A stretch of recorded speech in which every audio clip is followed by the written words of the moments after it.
I want to dye my hair green. Many of my friends have dyed their hair different colors. I don't mean normal hair colors like brown or black.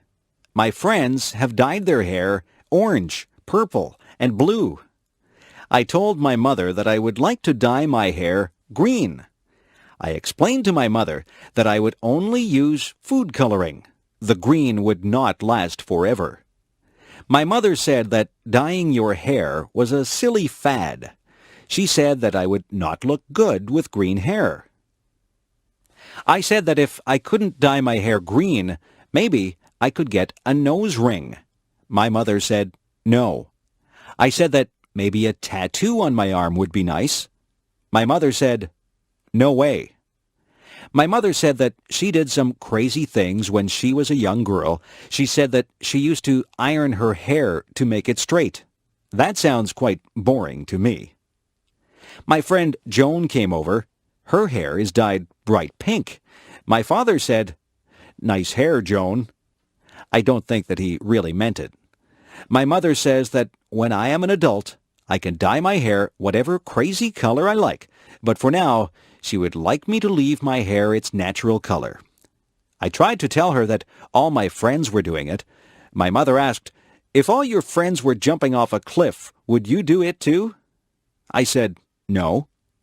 I think I'll have to wait to have green hair, but maybe by the time I'm old enough to dye my hair green, I won't want it that color. My mother says that fads change all the time. One day, something might be popular, and the next day it's not in style at all. I'll just have to live without green hair for now. I wonder what the fad will be next month. Why do people dislike other people? Some people don't like other people just because they look different. I think that is silly. I don't think that it is fair to judge someone by the way they look. Some people look very nice, but they are mean or cruel. Some people look very ordinary, but they are incredibly nice. I remember when I was in grade 1. I saw a girl across the room. She had a mean look on her face.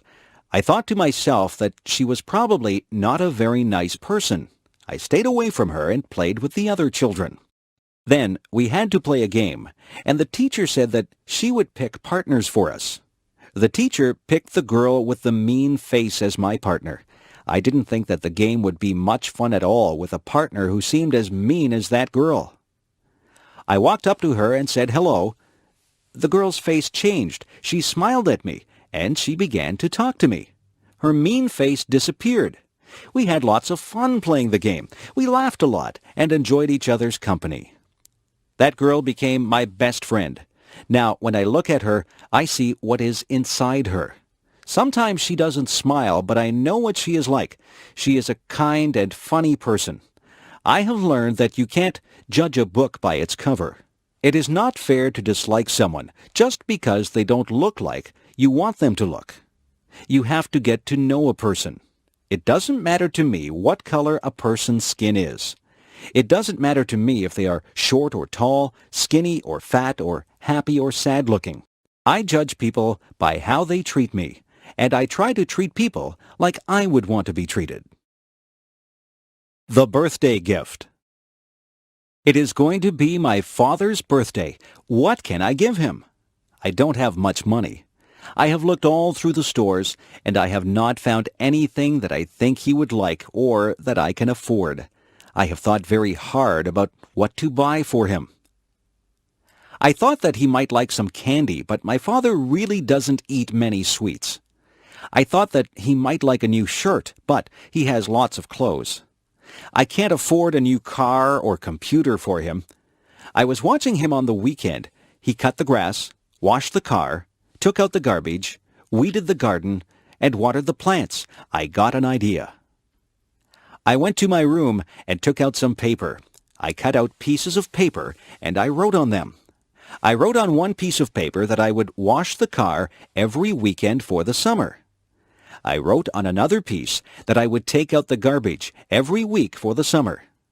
I also wrote that I would cut the grass, weed the garden, and water the plants every week for the summer. I made a birthday card for my dad, and I put the pieces of paper inside it. I went downstairs and gave my gift to my dad. My dad thought that the gift was very thoughtful. He said that it was a gift from the heart. I did all those things for my dad all summer. He said that he had a lot of free time because I helped him so much. My dad and I are good friends. I don't mind doing things for him because I know that he is always there to help me out.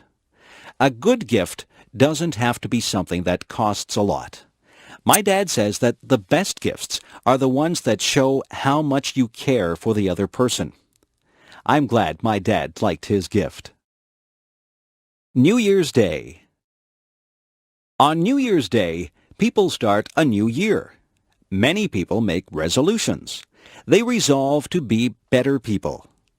Some people decide that they will lose weight so that they can be healthier.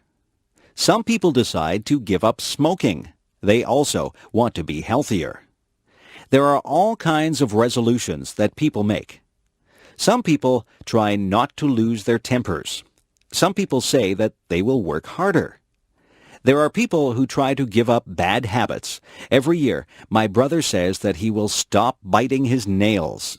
He stops biting his nails in January, but by February, he always starts again. That is the thing about New Year's resolutions. People seldom keep them. Everybody starts out with good intentions, but it is very hard to stick with them. I don't make New Year's resolutions. I find that I just break them. I just work day by day to break my bad habits. I know that I eat too many sweets. Every day I just try to resist them. I think that every day is a new day, regardless of whether it is New Year's Day or not. Bad habits are hard to break. The best thing is never to start any bad habits. I don't know if my brother will ever stop biting his nails, but I know that each January he intends to stop. Maybe one of these New Year's days he'll get over that habit. If I could fly. I sometimes imagine what it would be like if I could fly like a bird. Just imagine what it would be like to soar into the sky, flying high above the trees. You could stand on high rooftops and never be afraid of falling. You would see so many things as you flew over rooftops and forests. You would feel incredibly free as you traveled from place to place, not bothered by road signs or traffic jams. If I could fly like a bird, I would start from my backyard and travel through town. I would look down on the houses and factories. When I got tired, I would land in a field and take a nap.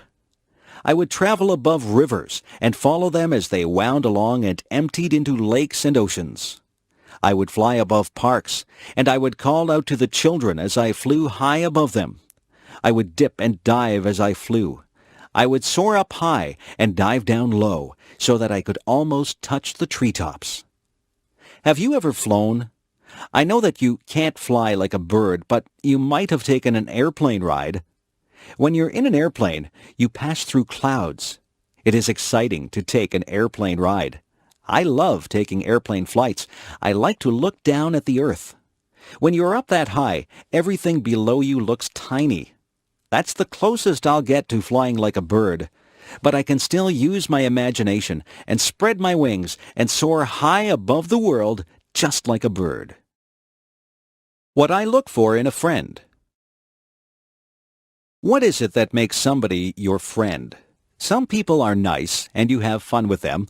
Some people are nice to talk to, but they don't become special to you. Some people become very close to you. Those people are the ones who become your good friends. Did you ever wonder why certain people do become your good friends? Friends usually have something in common. Often, friends enjoy doing the same things as each other. Maybe they like the same sports or the same music, or maybe they can even talk about problems or schoolwork. Friends usually find a common bond. Friends share ideas and listen to each other. Sometimes, people who don't have similar interests even become friends. You can learn a lot from a person who likes different things than you. The most important thing about friends is that they must communicate with each other. A good friend is a person who takes the time to listen to the other person. One of the most important things that I think a friend should have is a sense of humor. I like to laugh with my friends. I like to feel comfortable around my friends. It is nice to be able to talk and laugh with people who have similar interests. It is nice to share things with people and learn about their interests. You become a better person if you are able to learn things from others. Life is a journey. On that journey, you meet many people. Some of those people will change your life. You have to choose your friends with care. A good friend is worth more than all the gold in the world. A good friend will make your journey through life more pleasant. Make friends along the way, and the path through life will be very rewarding. A funny thing happened on the way to school. Last Friday it was very windy. I was walking down the street with my friend John. We were having a difficult time walking against the wind. The wind was pushing against us, and we felt the force of it pressing against us. We even had a hard time breathing. We were walking slowly. We watched the leaves as they danced and twirled in the wind. We watched a plastic bag as it flew by us. We saw a little boy whose baseball cap flew right off his head. His cap flew along the sidewalk, and he had to chase it. He finally caught it, and he held it in his hands tightly after he got it back. The trees were swaying frantically. Their branches swished and waved in the wild wind. John and I were hit by flying bits of paper and leaves. We laughed when a garbage can lid rolled along and hit John in the leg. We saw another garbage can rolling along the road as if it was alive. Everything was moving because of the wind. Then the funniest thing happened. I wasn't paying any attention, and a paper bag came flying up the street toward us. It hit me right in the face and covered my whole face. At first, I didn't know what had happened. I was blinded. I couldn't see where I was going. I stopped and held out my hands. When I stopped, the bag fell off my face. I looked at John. He was laughing very hard. He was laughing so hard that tears were rolling down his cheeks. He said that I looked very funny with the brown paper bag stuck to my face. I started to laugh too. We laughed about it all the way to school. John said that he wished he had a camera. He would have taken a picture of me with the bag on my face. Advice. Sometimes my mother gives me advice. She tells me to save my money for a rainy day. She says that I should eat my vegetables if I want to be strong when I grow up. She says that you reap what you sow. I didn't know what that one meant, so I asked her. She said that if you are good to people, they will be good to you. If you do bad things, then bad things will come back to you. My mother is always giving me advice. She says that a penny saved is a penny earned. I am still thinking about that one. Some of these things are difficult to understand. My mother is very wise. She says that she has learned from her mistakes. She tells me that she would like me not to make mistakes, but she says that everyone does make mistakes. The important thing is that we learn from our mistakes. My mother says that nobody is perfect. My mother tells my sister that time is precious. My sister wastes time, and my mother doesn't like that. My mother tells me to be true to myself. She says that I should not follow the crowd. I should listen to my own conscience and do what I think is right. She says that it doesn't matter if you fail at something. The important thing is that you try. If you've done your best, then that is all that matters. I listen to my mother. I think she gives very good advice. My mother has a lot of common sense. I hope I am as wise as she is when I have children of my own. Sometimes I wish that she would not give me so much advice. I think that I know what I'm doing. But in the end, I always remember what she has said, and I try to live by the standards that she has set for me. Take the advice that your parents give you. They only have your best interests at heart.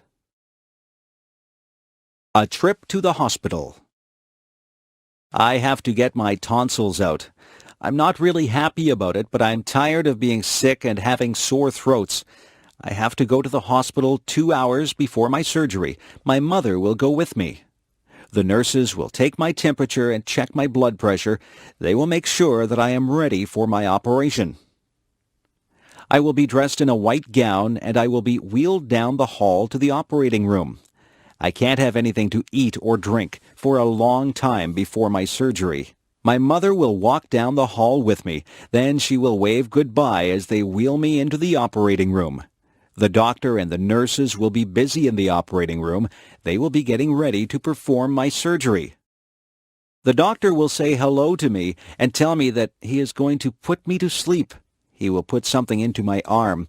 He will tell me to count backwards from 10. I think that I will only say 10, 9, and then I will be fast asleep. I won't be awake for the surgery. When I wake up, I will be surprised that the surgery is over. My throat will hurt and I probably won't feel very good. My mother will be there with me. The nurses will give me a drink and try to make me comfortable.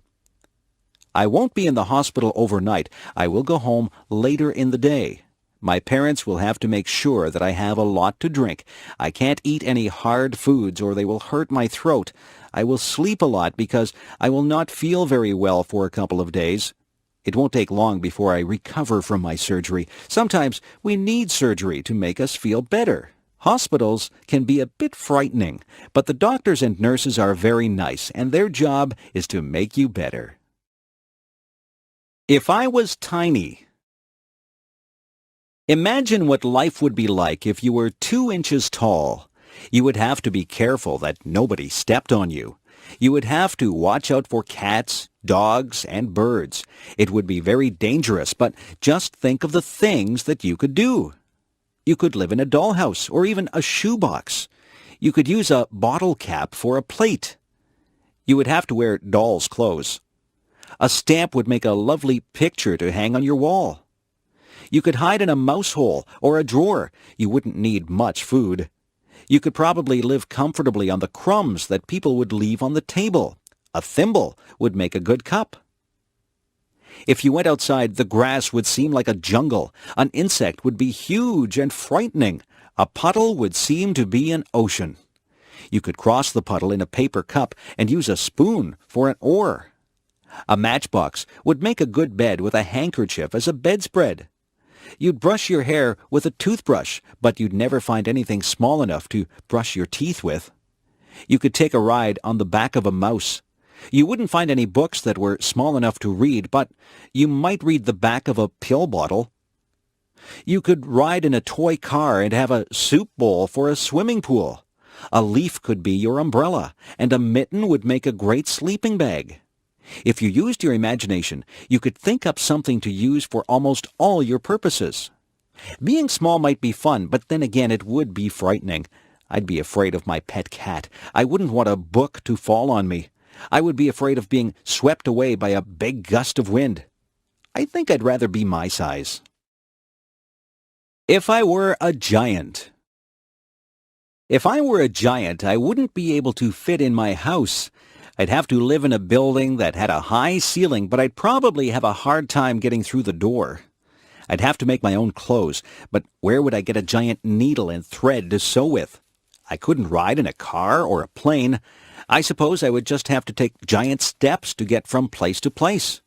I would have to be very careful not to step on anybody or anything. When I talked, people would cover their ears. My voice would sound very loud to them. I wouldn't find shoes to cover my feet. I wouldn't find a knife and fork to eat my dinner with. I might have to use a rake as a fork. My dinner would be huge. What would I cook my dinner in? I certainly wouldn't find an oven big enough to put my dinner in. If I sneezed, it would be like a hurricane. If I fell down, it would be like an earthquake. I wouldn't have any friends because everyone would be too tiny for me to talk to. I think that being a giant would be very lonely. I couldn't have just one apple. I would have to have a lot of apples to fill me up. I would have to drink gallons and gallons of water to quench my thirst. I could never relax under a tree. I would be taller than all the trees. I don't think that being a giant would be fun. I won't ever make a wish to be a giant. I would rather be my height. I'm very happy the way I am. Do people have the right to smoke in public? My father used to smoke. He got very ill. The doctor told him that he had to quit smoking. My father tried for a long time to quit. It was very difficult for him. Smoking is an addiction. After many months, my father finally gave up smoking, but he still craved a cigarette once in a while. He says that quitting smoking is the hardest thing that he has ever done. When my father did smoke, he smoked everywhere. He smoked in restaurants, stores, and many public buildings. Now, you are not allowed to smoke in a lot of public places. When my father smoked, the rules were not so strict. People could smoke just about anywhere. It really wasn't fair to the people who didn't smoke. Their clothes always smelled like smoke, and they breathed in second-hand smoke. Some people think that the second-hand smoke is actually worse for you than if you smoke yourself. People would smoke in their houses, and very young children would inhale the smoke that was in the air. Some people still smoke in their houses, and their children breathe in the smoke. Some restaurants have areas for smokers and non-smokers, but usually the smoke drifts from one area to the other. There are some businesses that have banned smoking altogether. Personally, I think that smoking in public places should be completely banned. I don't think that I should have to breathe in another person's smoke if I choose not to smoke myself. It wouldn't be fair for a non-smoker to get lung cancer because they had to be in a place where smokers were allowed to light up. I know that smoking is a powerful addiction and that it is very difficult to quit, but smokers should restrict their smoking to places where there is nobody else around. Lung cancer is an awful disease. Nobody should have to suffer with lung cancer. People should be educated about the dangers of smoking. Smoking should be banned in public places, but eventually I would like to believe that fewer people will smoke. It would be nice to live in a smoke-free environment. My favorite bedtime story. Every night when I was little, my mother would read me a bedtime story. My favorite story was Tom's Midnight Garden. This was a story by Philippa Pierce. It was quite a long book, and it took quite a few nights for my mother to read the entire book to me. In Tom's Midnight Garden, Tom moves to the city to stay with his aunt and uncle. He is very bored at their apartment. They have no children, so Tom has nothing to do. One night, the clock strikes 13 times. Tom knows that this is impossible. A clock can only strike up to 12 times. He sneaks downstairs and goes outside. When he goes outside, there is a wonderful garden that wasn't there the day before. The next day, Tom goes outside and finds there is no garden. The garden only seems to appear at night. Every night, Tom slips out to this wonderful garden and meets some people in the garden.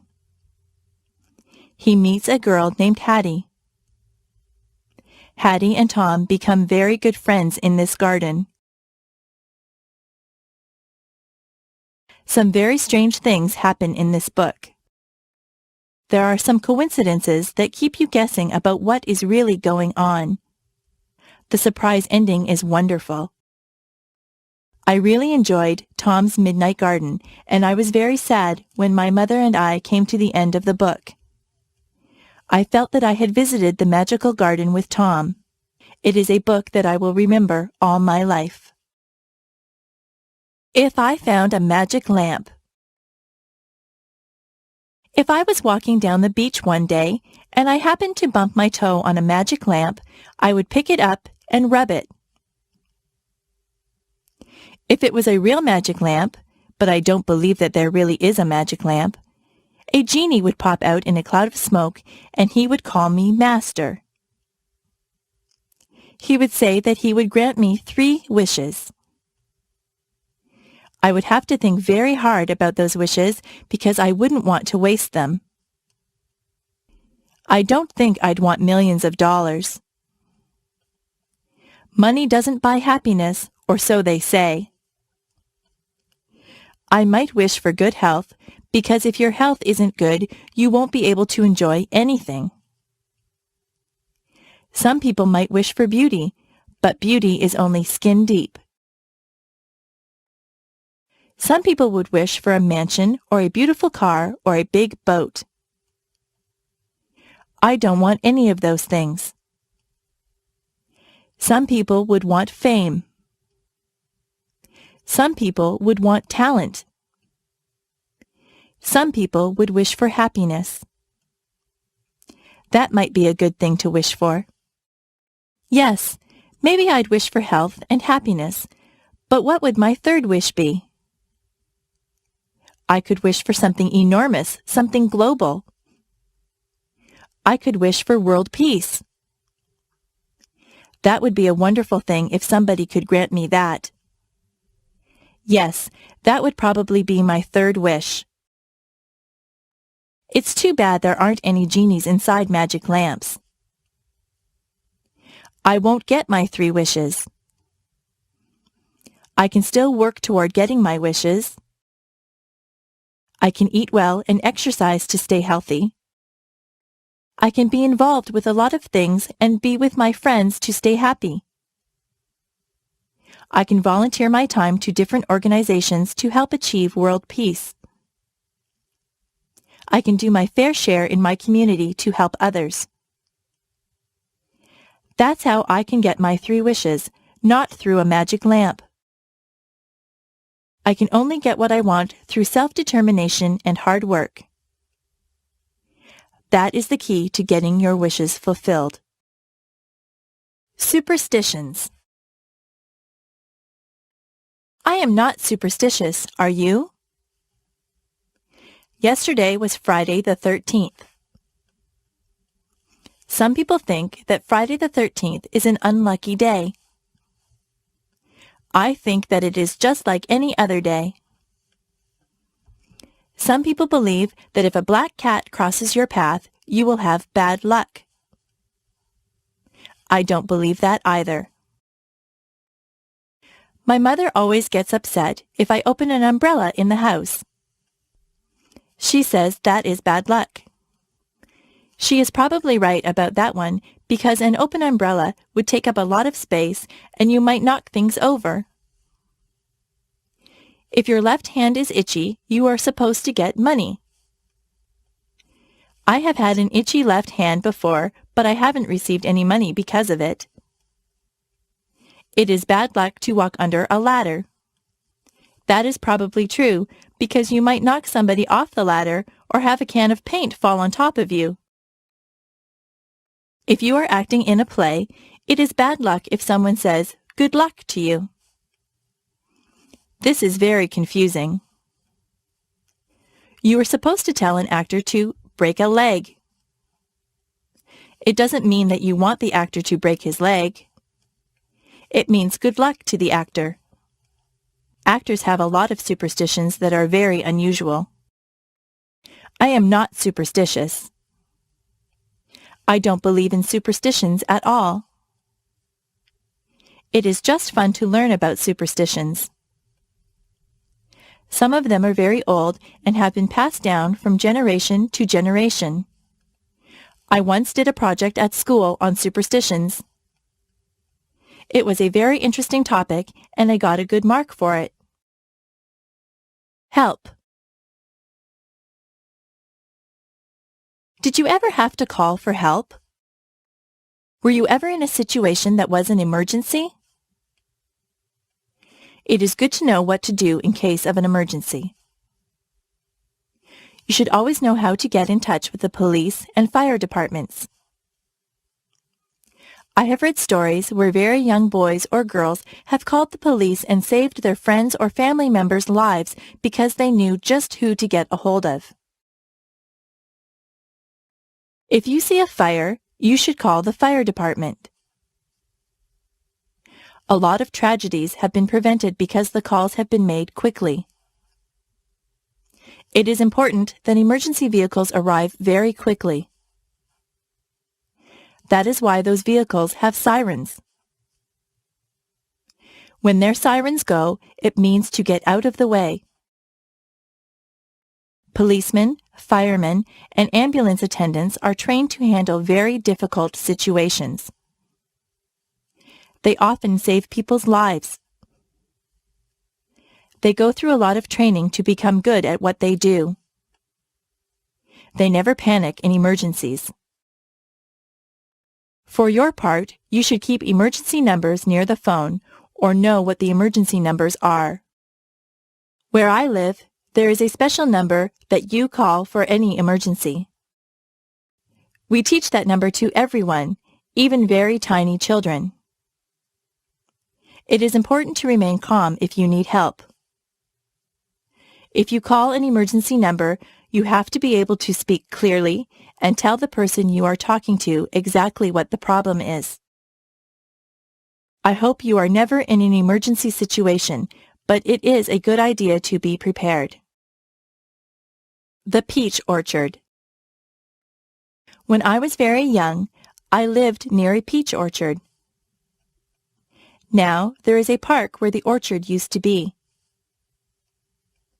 I always remember the peach orchard because my grandmother and I used to go there and pick peaches. The owner of the orchard would let all the neighbors pick peaches. It's not the fact that I used to get many ripe, tasty peaches that I remember. It's the time that I used to spend with my grandmother that I remember. My grandmother was very old, but she was very healthy. She used to walk a lot. I think that is what kept her fit. She had a lot of energy, so she liked to go to a lot of places. She would get a fruit basket, and then she would ask me if I wanted to go to the orchard. I always said yes because I enjoyed walking through the orchard on a sunny day. We never climbed up on a ladder to reach the peaches. We just reached for the low-hanging fruit. My grandmother and I used to talk all the time that we were out there. It was nice to spend time with her. She told me many stories about when she was a young girl. We laughed and got to know each other better. My grandmother only visited us during the summer. She lived in California and I lived in Niagara Falls, so we didn't get to spend a lot of time with each other. We enjoyed the hot summer days in the orchard. You could smell the peaches, and the bees buzzed lazily by us. My grandmother would point out different insects and birds to me. I learned a lot about nature from her. We would end up with a big basket of peaches. When we got home, my mother would wash the peaches, and often she would bake a peach pie for us. Nobody bakes a peach pie like my mother. It's good to have memories like that. Childhood memories of time spent with my grandmother are very precious to me. Sometimes it's just the simple things that you do in life that leave you with the nicest memories. Learning to dance. I went to England with my mother. She used to be a singer in a band. We went to the hotel that she used to sing at. It was a big, fancy hotel. Some of the people that she knew when she sang in the band were still there. They remembered my mother, and they had a good time talking to her and remembering old times. Many people told me that I looked like my mother. In the hotel, they had a fancy hall where they had ballroom dancing. I am not used to that kind of dancing. I always danced to rock music. A man told me that he would teach me how to dance. It looked very easy. I held one of his hands and put my other hand on his shoulder. He told me exactly how to move my feet. I was very clumsy and I stepped on his toes. He was patient with me and he counted 1, 2, 3. I tried to waltz with him. I would start out pretty well, but then I would get mixed up and stand on his toes again. The man laughed about it. I told him that I wasn't a very good dancer, but he said that I was good for a beginner. I think he was just being polite. The man asked my mother to dance. My mother is a very good dancer. I didn't know that about her. She never stepped on the man's toes once. The man thanked us for dancing with him, and I thanked him for giving me dancing lessons. I don't think I'll ever be very good at that type of dancing. Each generation has a specific type of dancing. The way that I dance is different from the way that my mother dances. The way that I dance doesn't involve moving your feet too much. I'm not too good at fancy steps. Superheroes. When my brother was very young, he loved superheroes. He collected plastic figures of all the superheroes. I think he had every superhero figurine that there was. He used to tie a towel over his shoulders and run through the backyard. He pretended that he was rescuing people. One time he stood on the roof. He really thought that he could fly with his superhero cape on. He would have hurt himself if he had jumped. My dad saw him and told him to get down. My dad explained to my brother that superheroes are not real. Real people cannot fly from rooftops. My brother was disappointed. He thought that the superheroes really existed. My dad explained that most superheroes were created as comic book characters. Somebody used their imagination to make them up, and then an artist drew them. My brother was not impressed. He said that he wanted to meet the superheroes. My father told him that he might meet someone dressed up as a superhero, but it wouldn't really be a superhero in the costume. It is hard to explain to small children that the things that they see in comic books and on television aren't really real. My brother still pretends that he is a superhero. He doesn't jump from rooftops, but he runs around and makes noises like he is flying. I look at him and remember when I used to do things like that. I'm more mature than my brother. I know that superheroes aren't real, but I know that he is having fun and using his imagination. Being a princess. Sometimes I think that I would like to be a princess. A princess would live in a palace and wear beautiful clothes. She would have servants to do chores for her, and she would probably marry a handsome prince. People would recognize her. They would wave to her as she drove by. It seems like it would be a lot of fun to be a princess. But maybe it wouldn't be so nice. Maybe it would be terrible to be recognized by everyone. Maybe a princess would feel like everyone was watching her. She would have to look nice every time she left the palace. There would always be people with cameras who wanted to take her picture. A princess would have no privacy. Even in her own palace there would be servants around, so she would never really be alone. If I were a princess, I would worry about security for my family. Sometimes people who are in high positions are threatened by other people. That would be a worry. I'm not so sure that being a princess would be all that much fun. I think it might be better to be just a normal person like me. I don't have to worry about looking wonderful all the time. People don't follow me around and take my picture. Whenever you see a picture of a princess, she is smiling. I wonder if she's smiling on the inside, or just smiling for the camera. My worst fear. I am afraid of water. I don't know why I am afraid. I have never had a bad experience in the water. I just never learned to swim. I should have done that when I was just little. It would be easier for me to swim now if I had started when I was young. I will go into the shallow water, but I start to panic when the water gets higher than my chest. I don't like the feeling of not being able to put my feet on the bottom of the pool or the lake. I don't like to get water up my nose. I choke and cough when that happens. My friends just tell me to relax and I will float, but I find it hard to relax in deep water. They keep telling me that if I panic, I will sink. Most of my friends have had swimming lessons. Some of them are even lifeguards. They have tried to teach me to swim, but I think I need to go to a place where they actually teach swimming. It would be nice to jump into a pool of cold water on a hot summer day. That would be so refreshing. If I go out onto a boat, I always wear a life jacket. I think it is wise to do that. Everyone should wear a life jacket on a boat. I would rather be safe than sorry. I have decided that I will overcome my fear. I will go and take swimming lessons. I have a goal. By this time next year, I would like to be able to swim the length of the pool without being afraid. It is best to face your fears and deal with them. I hope that I can overcome my fear of water.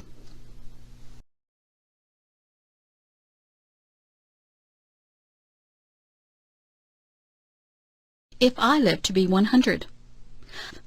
It is an entire century. Imagine all the changes that you would see if you lived to be 100. I had a neighbor who was 85. She used to tell me what things were like when she was a little girl. She told me what my town used to look like, what her clothes were like, and what her school was like. I used to enjoy listening to her stories. Everything was so different when she was young. Listening to her was like having history come to life. I used to try to imagine what life was like for her back then. If I was 100, and I had grandchildren and great-grandchildren, I would tell them stories about my childhood. I would hope that I had a good memory so that I could remember everything. If I do want to live to 100, I'll have to have a healthy lifestyle. Not too many people live to be that old.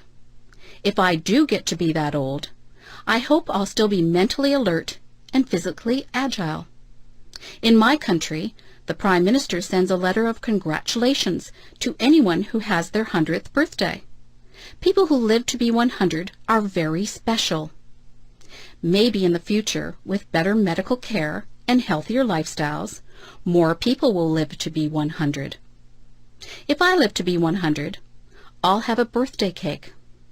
But I won't put 100 candles on the cake. I could never blow out 100 candles.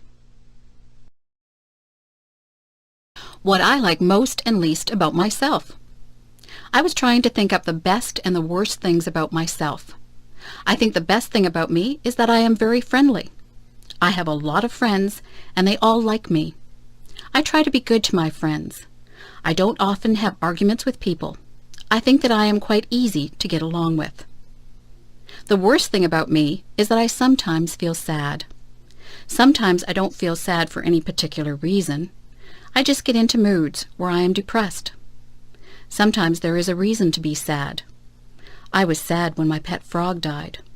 I was sad when I lost my favorite baseball card. On those days, I'm still nice to my friends, but inside I feel like there is a heavy weight in my chest. I think that everyone feels sadness sometimes. I try to do things that make me happy whenever I get into one of my sad moods. Last Saturday, I felt a bit sad, so I called up my friend John and asked him if he wanted to go to the movies. We went to a comedy. We laughed all the way through the movie, so that by the time the movie was over, I didn't feel sad anymore. My friendliness is my best trait, and my sad moods are my worst traits. I have to work at getting over my sad moods more quickly. Being sad doesn't do anyone any good. There is no use in feeling sorry for oneself. The trunk in the attic. Last month, my grandmother asked me if I could help her to clean out her attic. I was happy that she asked me. My grandmother says that her attic is full of junk. I think that her attic is full of treasures. I helped her to dust and vacuum the attic. I pulled and pushed around boxes and crates. I helped her to wash the floors and walls. My favorite thing that I did was to sort through the old trunk that she had up there. The trunk had a rusty latch on it. It was a bit difficult to open, but my grandmother got a knife and pried the latch open. The trunk was full of all kinds of things. There were lots of clothes. Some of the clothes had been my grandmother's. There was a blue velvet dress that she had worn to a dance when she and my grandfather were dating. It was a beautiful dress, but there were a few moth holes in it. There were some of my mother's old clothes. There was a pair of bell-bottom slacks that had bright flowers on it. I couldn't believe that my mother had ever worn something like that. There were some of my mother's old report cards. Some of her marks weren't very good. I had fun reading the report cards. There were photographs. There was a picture of my grandparents holding my mother when she was a baby. There was an old baseball glove that one of my uncles had owned. There was even one of my old dolls in there. One of her legs was missing.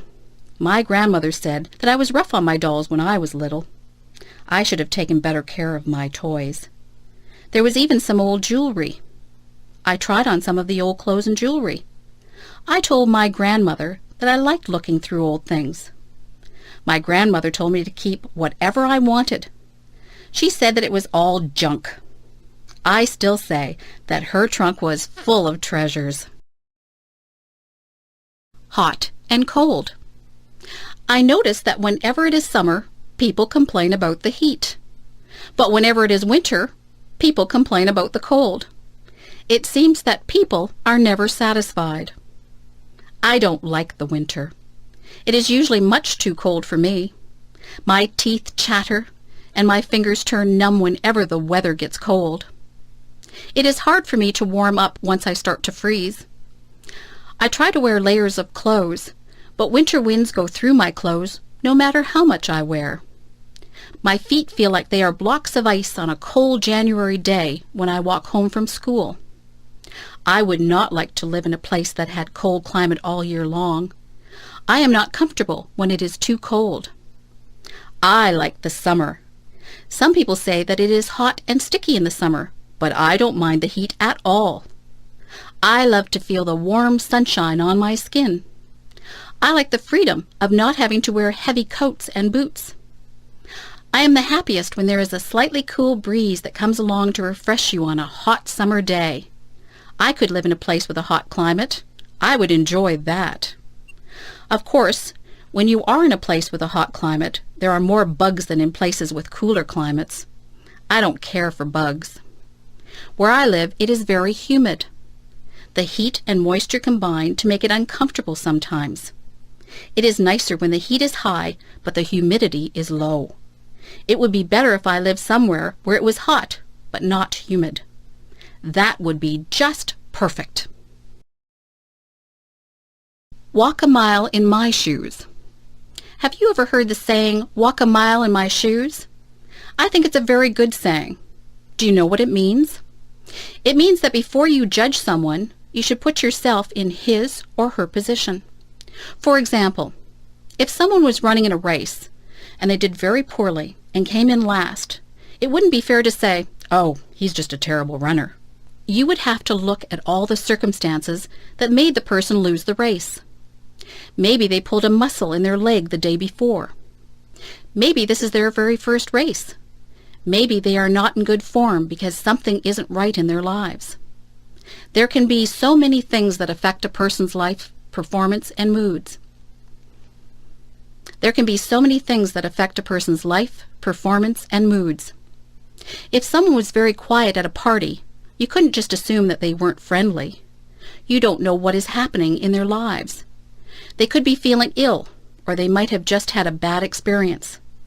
Nobody can know exactly how another person feels. Even if someone tells you what he or she is experiencing, you still won't fully understand what is going on inside the other person. Everyone perceives and feels things differently. To walk a mile in someone else's shoes is to try and understand things from that person's perspective. We are all shaped by the events that have taken place in our lives. No two people have gone through the exact same things. So, before you are quick to judge someone, stop and think about what it is that they might have gone through. You won't always understand why people do what they do, but you can try to understand and put yourself in their position. If I could go back in my life and do some things differently, this is what I would do. I would not waste so many hours in front of the television set. I would get out and enjoy my life rather than watching actors in shows. I would be a little more considerate of other people. I would realize that my mother has more to do than pick up after me. I would pay more attention in school. Tests are easier when you have paid attention rather than fooling around in class. I would save more money rather than spend it on useless things. I would read more. Reading is enjoyable, and it opens the doors into all kinds of wonderful places, both real and imagined. I would learn to play an instrument. Music is always appreciated if it is played well. I would eat better foods. I would try to stay healthy through my diet and exercise. I would take more pictures, and I would keep a journal. Memories are very precious. I would take the time to listen to what people have to say. People appreciate a good listener. I would take the time to enjoy each day as it comes. Sometimes I am so busy looking forward to what is coming up that I don't take the time to enjoy the day that I am living in. That's what I would do if I could go back in my life. In fact, I think I'll just make a habit of doing all of those things all through my life. Joking. Joking is good. Jokes can be very funny. Jokes can also be hurtful. Jokes can be tasteless too. It is not an easy thing to find jokes that do not offend anyone. Some jokes make fun of different races. Those jokes are not funny. They are hurtful. It is not right to tell racist jokes. Many jokes use bad language or are about questionable subject matter. These jokes are also not acceptable. Many people are highly offended by rude jokes. What some people find funny, others will not. Comedy is a very personal thing. Some people like slapstick comedy. That is the kind of comedy that the Three Stooges use. Some people like very subtle humor. Some people will laugh at just about anything. Sometimes it is not appropriate to laugh, but you feel like laughing anyway. Did you ever see anyone fall down? Did you feel like laughing when they fell down? You were probably worried that they had hurt themselves, yet the way that they fell was so funny that you felt like laughing. It's not funny when someone falls, but you can't help but laugh even though you try to hide it. Jokes and comedy differ from culture to culture. Many people from other countries come here and don't understand our comedy. Jokes and comedies are often geared toward our environment. Sometimes comedians make fun of the things that we do in our day-to-day lives, like going to the bank or going grocery shopping. We can all relate to that. Being a comedian is not an easy job. Telling jokes and making people laugh is extremely difficult. Jokes are fun, and they are funny if they are good. Jokes can get you into a lot of trouble if they are inappropriate, and sometimes they're just not funny and nobody laughs. Here's a joke. Why does the cow wear a bell? Because its horns don't work. Do you get it? Do you think it is funny? Well, maybe it's not that funny. I told you that it was difficult being a comedian. Drugs. There are two different types of drugs. There are legal drugs and there are illegal drugs. Legal drugs are the type of drugs that the doctor gives you when you are sick. Illegal drugs are the drugs that people sell on the street. Illegal drugs are very dangerous. If someone ever wants you to try any type of substance that you are not sure about, you should always say no. People who sell drugs on the street are criminals. If they get caught, they will be sent to jail. They sell drugs to get money. They don't care that people's lives are ruined from taking drugs. If you take illegal drugs, you can become addicted to them. That means that you just have to have the drug no matter what. Some people steal from other people to get money to buy drugs. Drugs affect your mind. If you take drugs, you will not be able to think clearly. Your marks in school will drop. Your memory won't be very good. Your personality won't be the same. It is very unfortunate that some people do try drugs. They think that it won't hurt them. They are wrong. If you are smart, you will stay away from all drugs, except for the ones that the doctor gives you. Drugs are just bad news. If you know someone who is thinking about trying drugs, tell them that their entire life could be ruined. In America, they have a saying, "Just say no to drugs." It is a good saying, but I think I would rather say, "I'm just too smart to take drugs." Divorce. Mary's parents just got a divorce. Mary is very upset. She thinks that her parents don't love her anymore. She thinks that they got a divorce because of her. She is wrong. Her parents love her just as much as they always did. They aren't getting divorced because of Mary. Sometimes marriages just don't work out. It isn't really anyone's fault. Marriage isn't easy.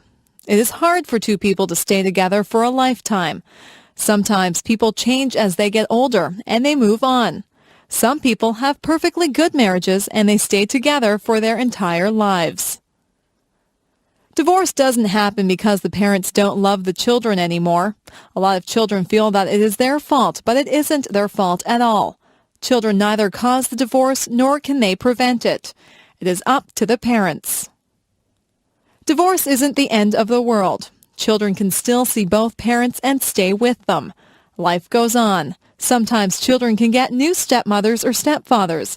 That can be a good thing. You just have to be understanding and know that your parents still love you. Life doesn't always go the way that we planned it, but it has its twists and turns. Life is an adventure. If your parents get a divorce, just be understanding.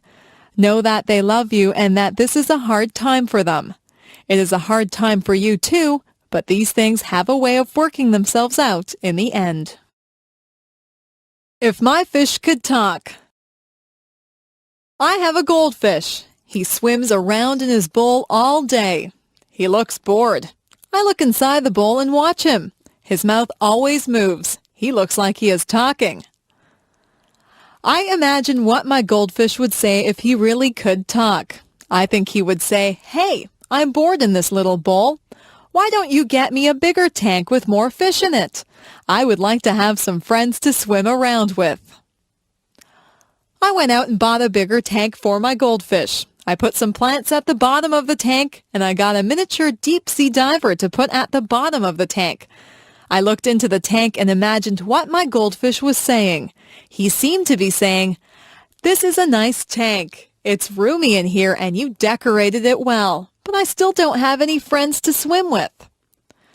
I went to the pet store and bought 3 more goldfish. I put them into the tank. All of the goldfish seemed to look at each other. They swam near each other and seemed to be playing games. I knew which one was my goldfish because he has a black spot on his fin. I looked at him and imagined that he was talking again. He said, "This is great. I have a big new home and friends to swim with. These are nice goldfish that you brought home for me. Thank you." Goldfish can't really talk. I know that. I just like to pretend that my goldfish talks. He seems very happy now with his nice new home and his new friends. I don't think goldfish can smile either, but it looks like my goldfish has a smile on his face. The best teacher. I have had a lot of teachers. Some of them were good and some of them were boring.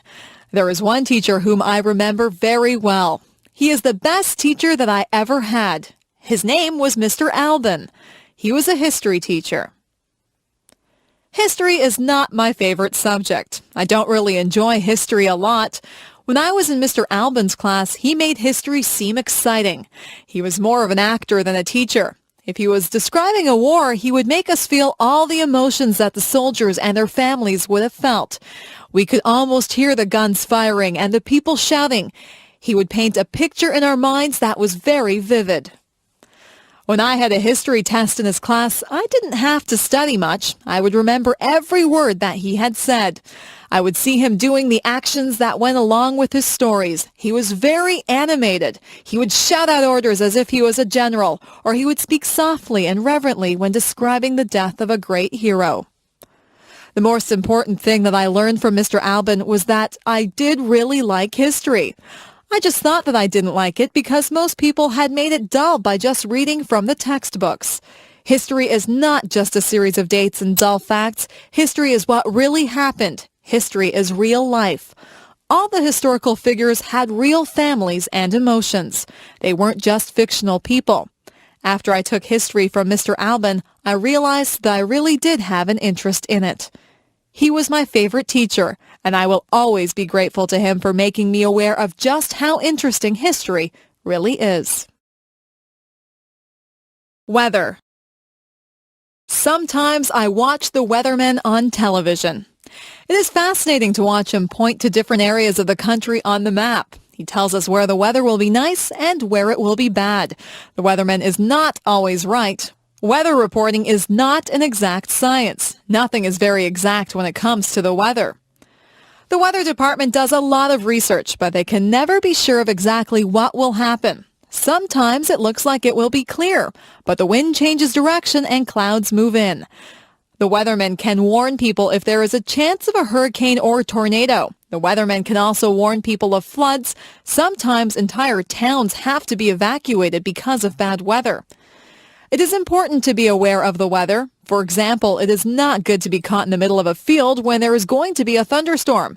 You might want to take extra precautions if there is going to be a heavy snowstorm. You would need to be in a secure place if a hurricane or tornado was predicted. You might want to cancel a picnic if you knew that it would rain that day. The weather affects us in so many ways. Some people are really affected by dull, cloudy days. If there are no sunny days, they become very depressed. Heavy air pressure can cause some people to have headaches. Weather affects all of us in one way or another. It is always a topic of conversation. People often say things like, "Hello, it's a beautiful day today."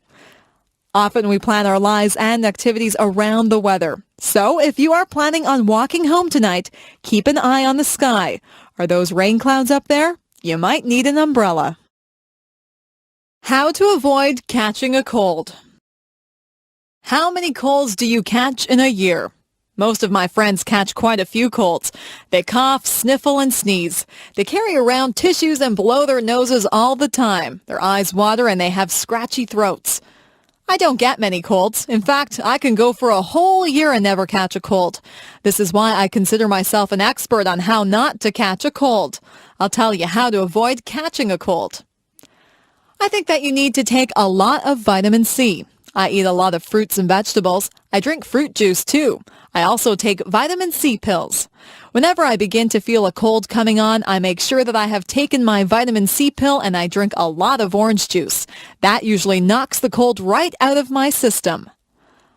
I make sure that I get a lot of fresh air. In the winter, a lot of buildings are shut up tight so that the air is stale and people's germs circulate through the buildings.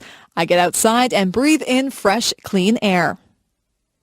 If somebody is rude enough to cough or sneeze right in front of me without covering his or her mouth, I just hold my breath for a second.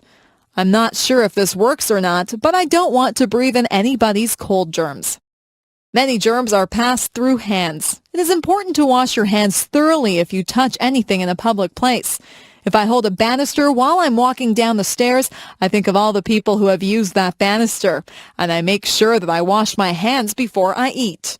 Doorknobs also have a lot of germs on them. Money is another thing that is passed from hand to hand and is covered with germs. Sometimes I see people stick money into their mouths. Just think of all the germs that you would be putting into your mouth if you did that.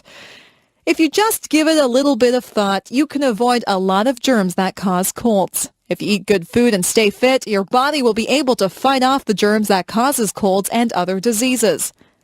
It is not always possible to avoid colds, but if you do catch a cold, drink plenty of fluids and get a lot of rest. The future.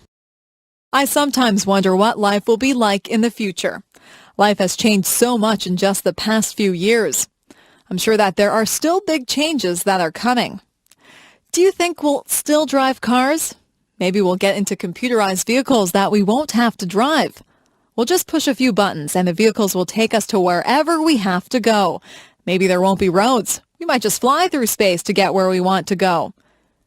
Instead of telephones, we'll just use our computers. We'll be able to see each other when we talk. That type of thing is already happening. Maybe we won't have to cook our meals. We might be able to push buttons to order whatever we want.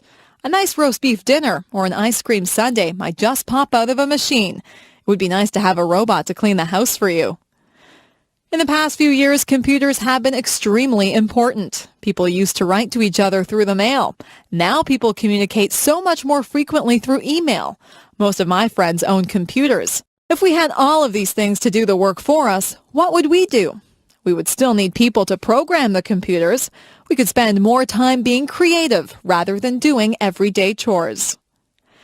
The future holds many surprises. I'm sure that technology will become even more and more amazing. When my parents were young, they had never even seen a color television. Nobody owned a computer.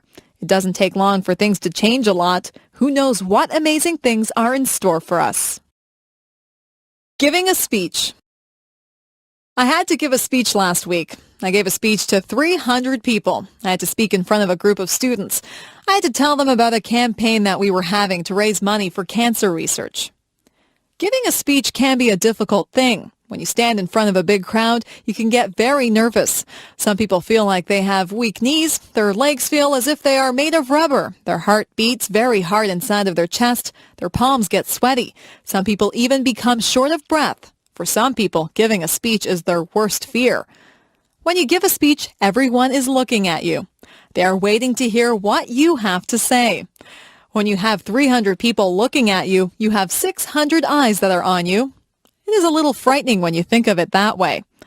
Before I give a speech, I take 3 big breaths. I calm myself and I remind myself that what I have to say is important. I like to be sure of what I am going to say, so I practice my speech in front of a mirror at home. I like to look like I am relaxed and friendly.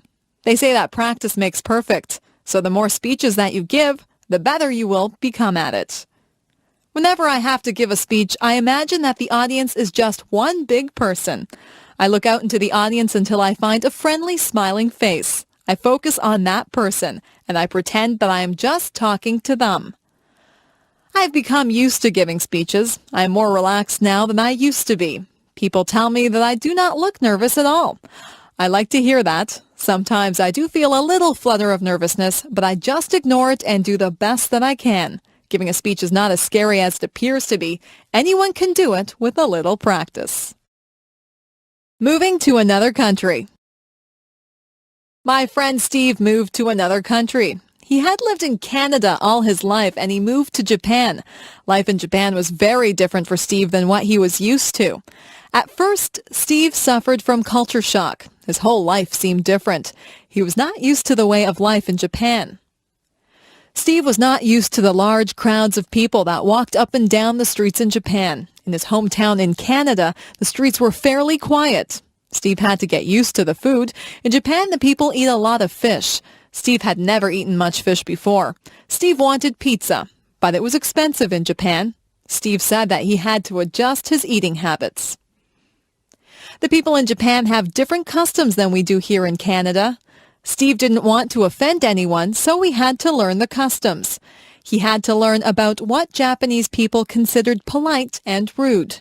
Sometimes in a foreign country, you can do something to insult someone without even realizing that you are being rude. At first, Steve had trouble with the language. He said that the only way to really learn the language is to talk to people. Steve talked to a lot of people. He made a lot of mistakes, but people were patient with him, and they tried to help him with his Japanese. It wasn't long before Steve felt more comfortable in his new surroundings. You have to be willing to learn new customs and a new language if you move to another country. Steve feels very comfortable in Japan and in Canada now. He is thinking about going to another country now. He thinks that he might like to try and live in Italy. I'm sure that he would get over his culture shock very fast if he moved there. Moving to a new country can be difficult, but if you are willing to learn, it can be a very rewarding experience. Look for the beauty. I have learned that things don't always go the way that they were planned. If something doesn't happen the way that I want it to, I try to make the best of the situation. I always try to find something good in everything that happens. Last year, I broke my ankle when I was walking on an icy sidewalk. At first, I was very upset. I was missing school and there was a party that I wanted to go to. I couldn't do very much of anything. My ankle was very sore. I stayed home and I read a book. It was an excellent book and one that I probably would not have had time to read under normal circumstances. My friends brought my homework to my house and we had some really nice visits while they were here. I had to accept the fact that I couldn't go anywhere on my broken ankle, so I made the best of a bad situation.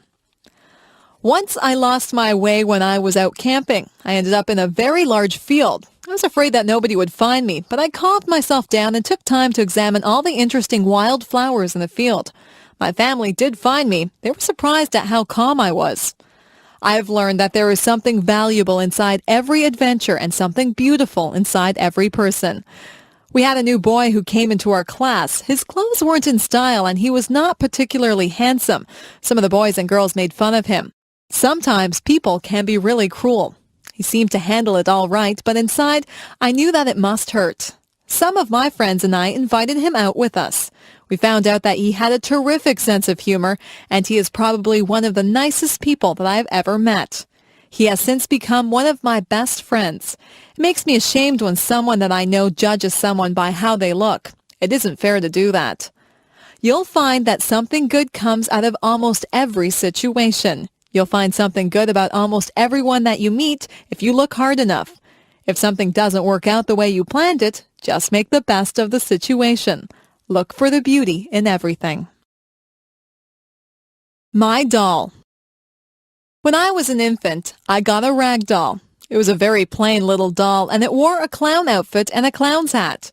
I used to take that doll to bed with me every night. I couldn't go to bed without my doll. My mother used to pretend that the doll was talking to me. She would make the doll dance and sing songs. I would talk to the doll. My mother would answer for the doll, but I was a baby, and I thought that the doll was actually talking to me. That doll was my best friend. I took her everywhere.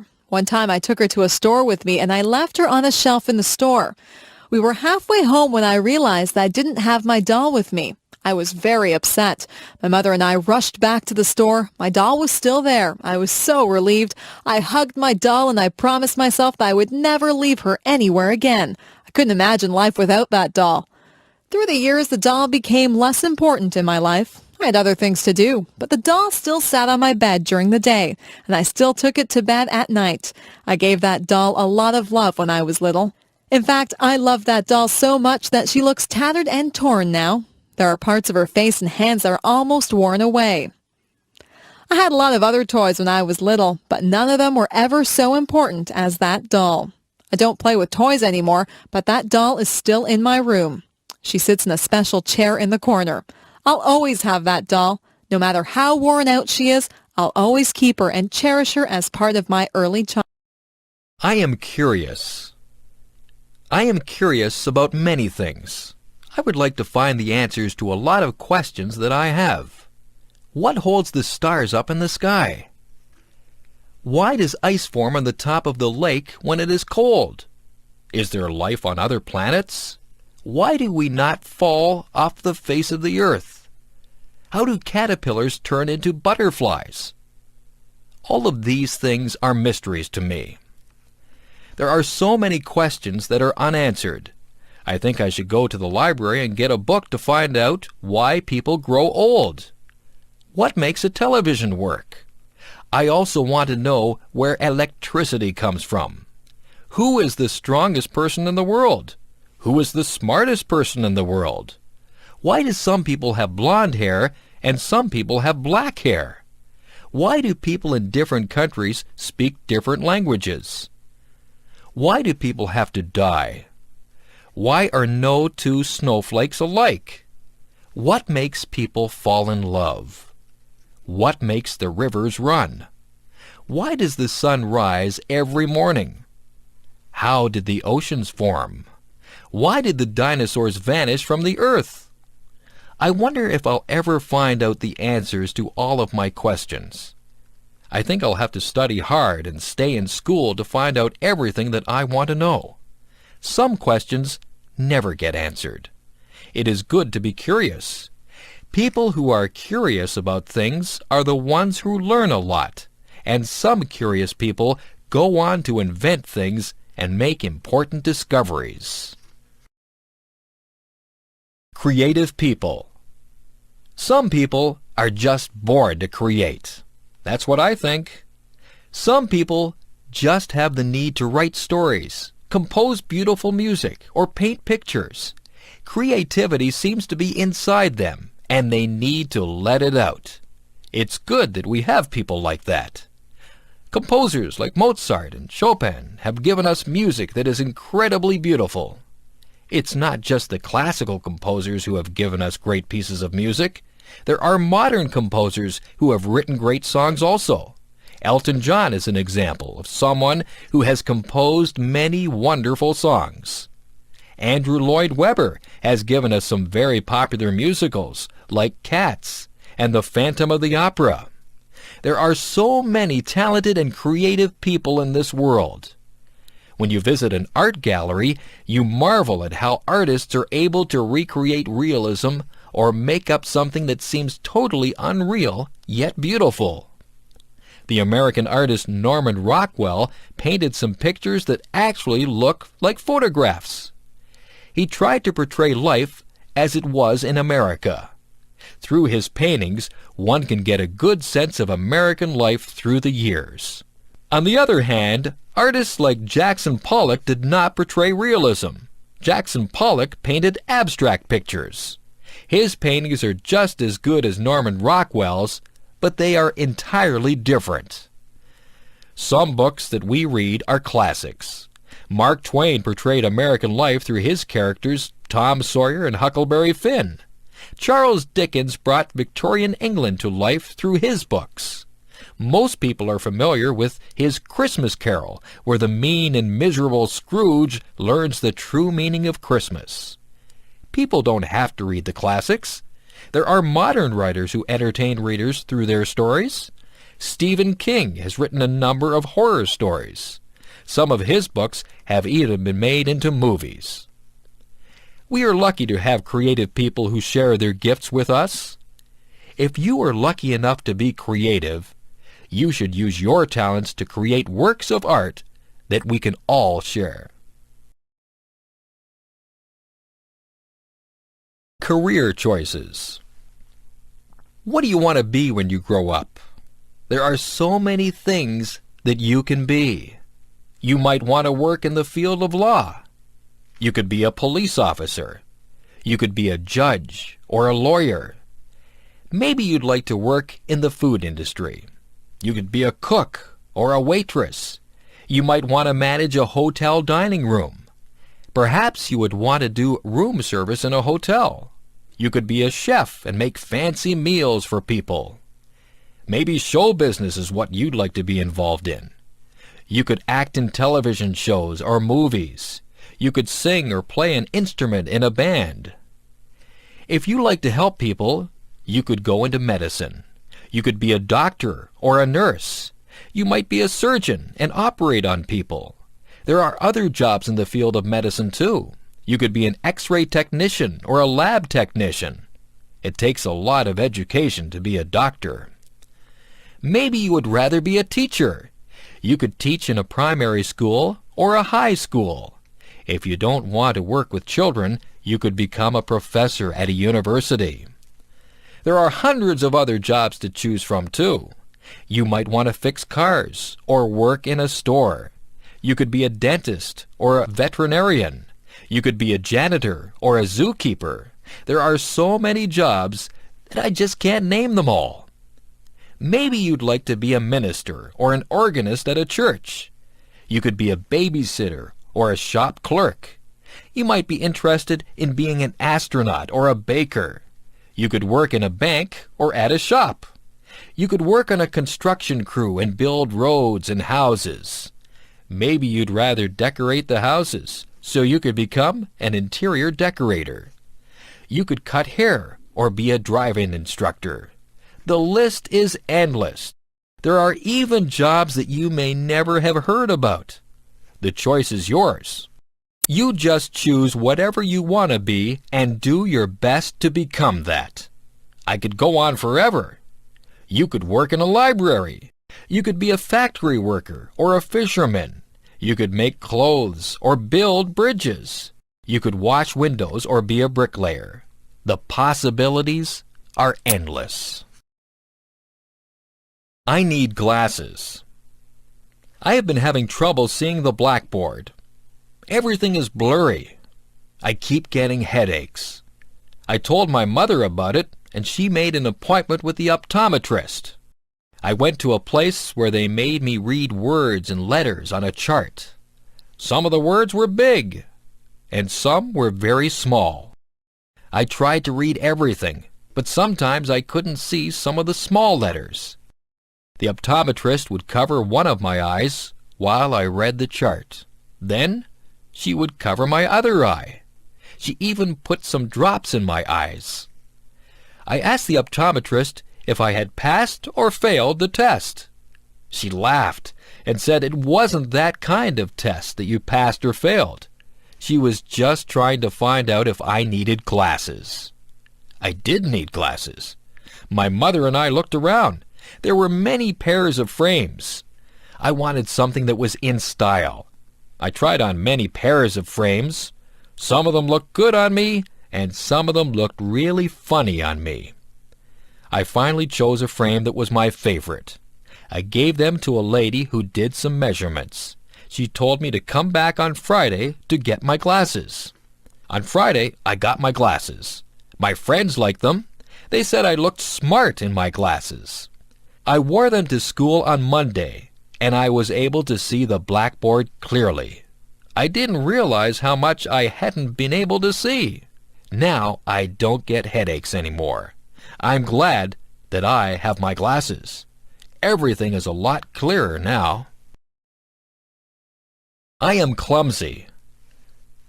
My mother says that I am clumsy. My father says that I am clumsy. I know that I am clumsy. I do things all the time that are clumsy. I fall down for no reason at all. If there is a crack in the sidewalk, I will be sure to trip on it and fall down.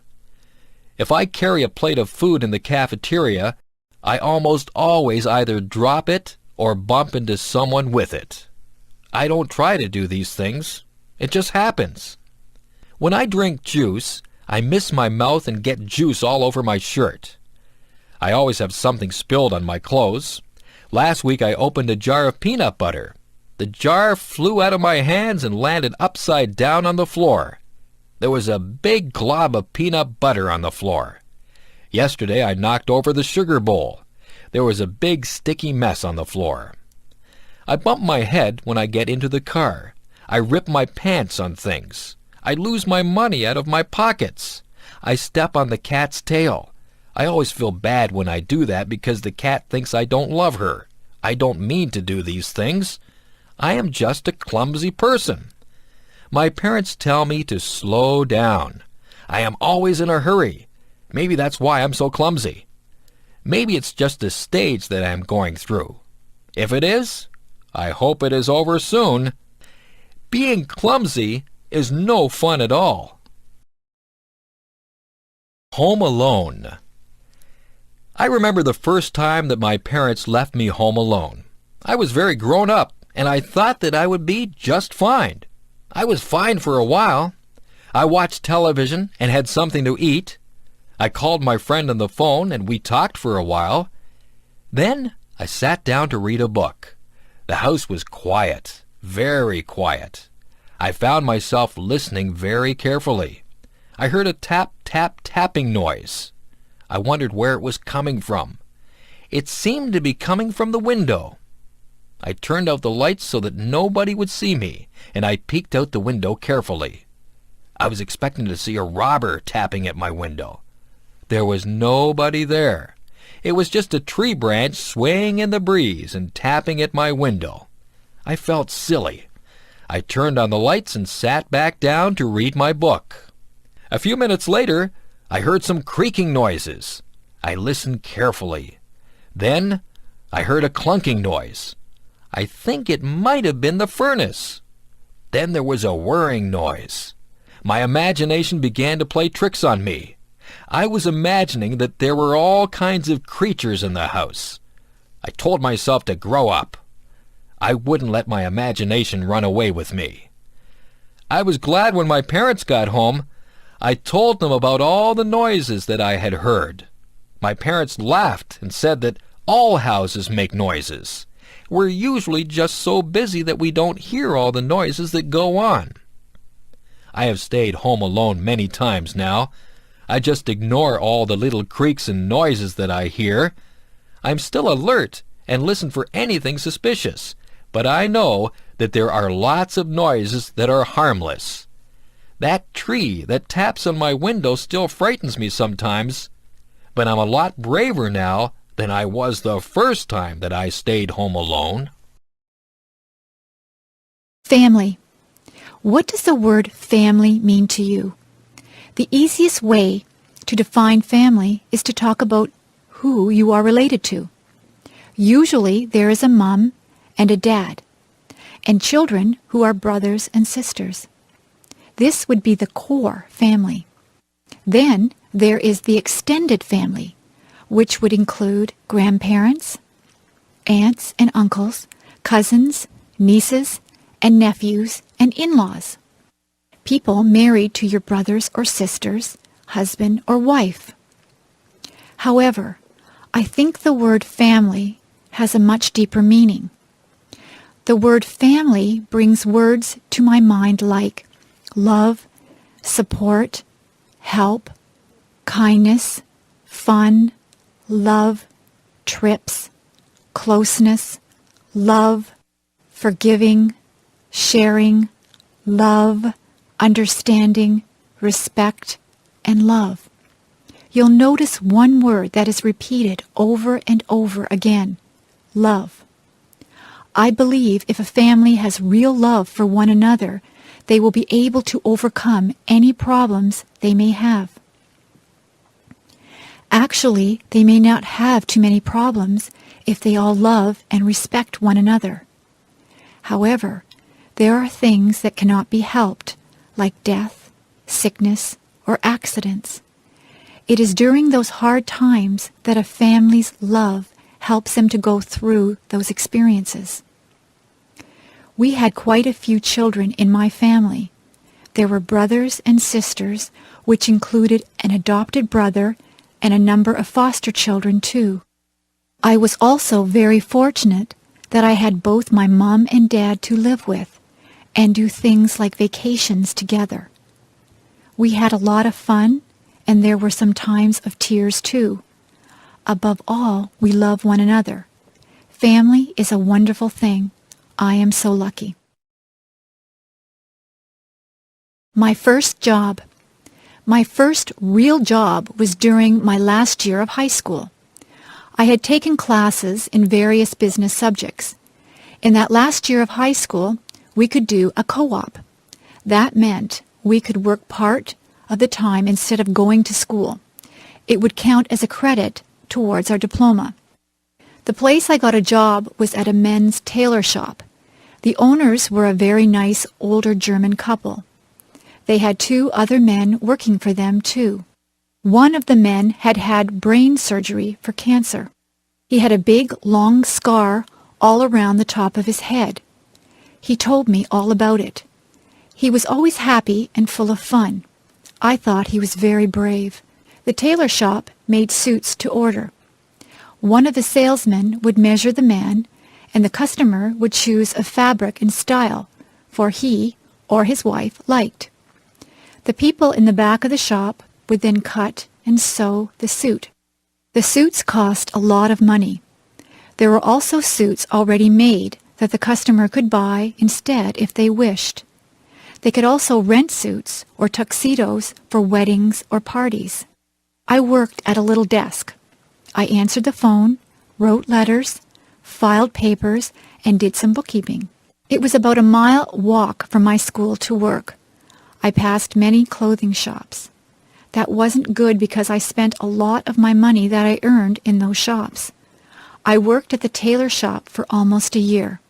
It was a good experience and helped me get my next job with the United States Navy. That was fun too. First trip away from home. Today I'm going to my friend's house. Her name is Valerie. This is going to be my first trip away from home without my parents. My dad is driving me to Valerie's house, and I'll be staying there for 2 weeks. Her mom will drive me back home. It takes about 1.5 hours to get there. I have to pack enough clothes for play, work, and church. I hope I'll pack the right things. Of course, I have to remember my toothbrush and hairbrush. Valerie lives on a farm.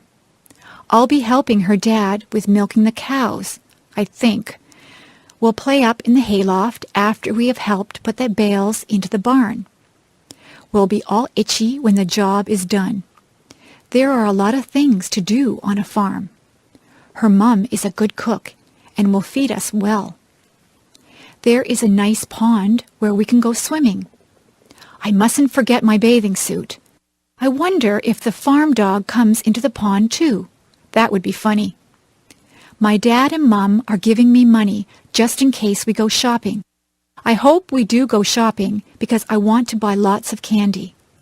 I won't tell my Mom that. Oh dear, I hear Dad yelling, "Let's go!"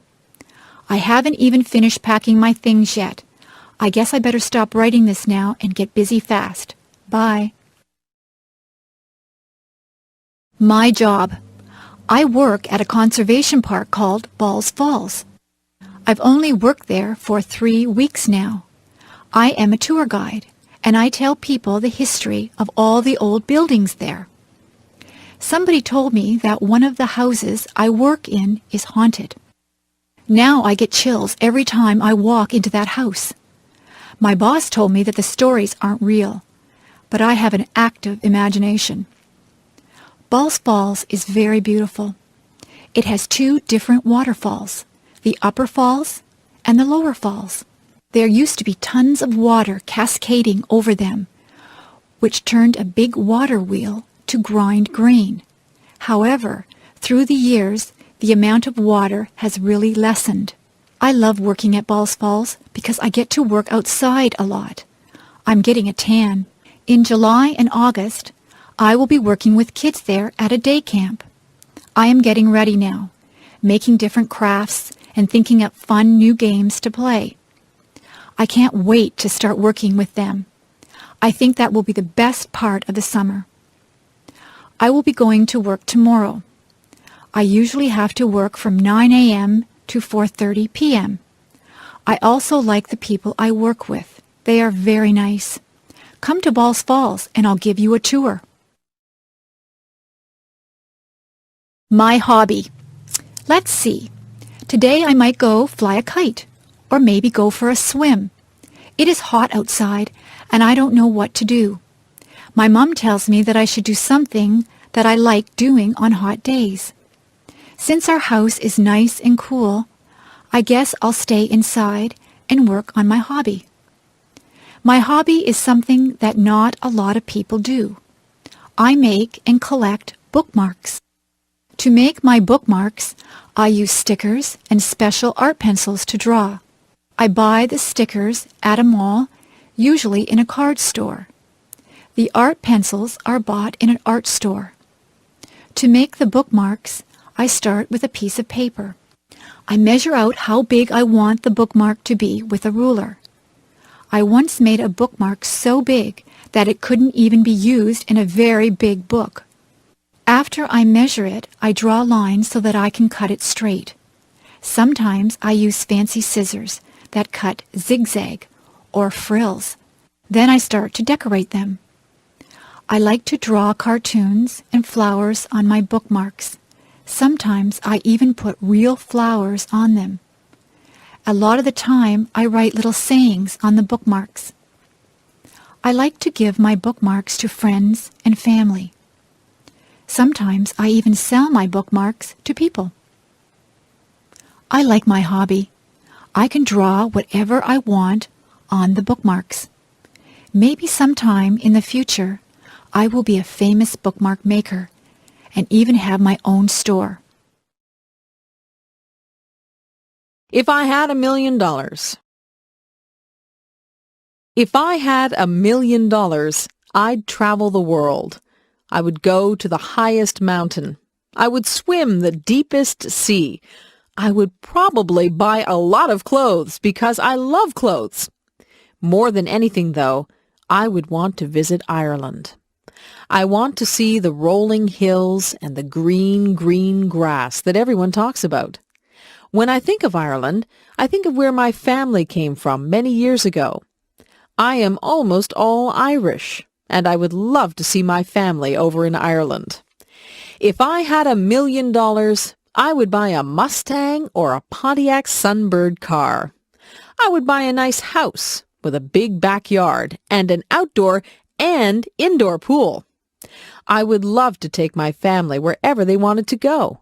I would buy them wonderful presents, too. However, I know that money does not buy happiness. It does not buy you friends or family. It may bring some happiness only for the moment, but in the long run, your family is what will be there for you if you love them and are there for them. If I had to pick between $1 million and my family, I would pick my family. The $1 million is a nice dream. If that dream ever comes true and I do get a lot of money, I hope I would use it wisely. A picnic. What a great day for a picnic! We're not only having a picnic, we're having a big bike ride, too. We did this last year with a lot of friends also. It was really fun. We meet quite early in the morning in a pretty little town. The town is where the Niagara River flows into Lake Ontario in Canada. The town's name is Niagara-on-the-Lake. Then all of the people, 50 or more, get on their bikes or rollerblades. We go on a bike path beside the river. The path we take is about 11 kilometers or 6 miles long. There are a lot of people using the path, too. We usually stop for an ice cream treat near the end or where we turn around to go back to our cars. It is just before the park where we will have our picnic and a steep hill. Many of the men and boys go up the hill. Most of the women and children go back to their cars. The ride takes about 2 hours plus whatever time we take at the ice cream store. After the ride is finished, we go to the park. We have a delicious potluck lunch. Potluck means everyone brings some food to share with the others. We eat, rest, talk, and laugh. After we've cleaned up, some of us climb the tower that is there remembering a war at that place and its general. It is a steep climb, over 100 steps. We usually end the day with a fun game of baseball or soccer. Finally, we pack up our stuff. Tired and dirty, we head for home with good memories swimming in our heads. Working in my yard. I live in a house that has a small yard around it. In my yard there is a lawn and a garden. There is also a sidewalk that leads to my front door and a driveway that leads to my garage. Throughout the year, I work to maintain my yard. During the summer, I cut the grass that grows in my yard using a lawnmower. I like the smell of the grass when it has just been cut. But it's better not to cut the grass too short. When the weather is dry, I also put water on the lawn and garden so that the grass and flowers can grow. During the autumn, many leaves fall from the trees in my yard. I use a rake to collect the leaves from the lawn. Then I can put the leaves into bags. I can use the leaves to make fertilizer. When I was a kid, I didn't like the job of raking leaves, but now I don't mind it. Another job during the autumn is to remove flowers from the garden before cold weather arrives. During the winter, there is no work to do in the lawn or garden because they are covered in snow. But I need to keep the snow off my sidewalk and driveway. Whenever it snows, I use a shovel to clear the snow from the sidewalk and the driveway. Sometimes it snows a lot.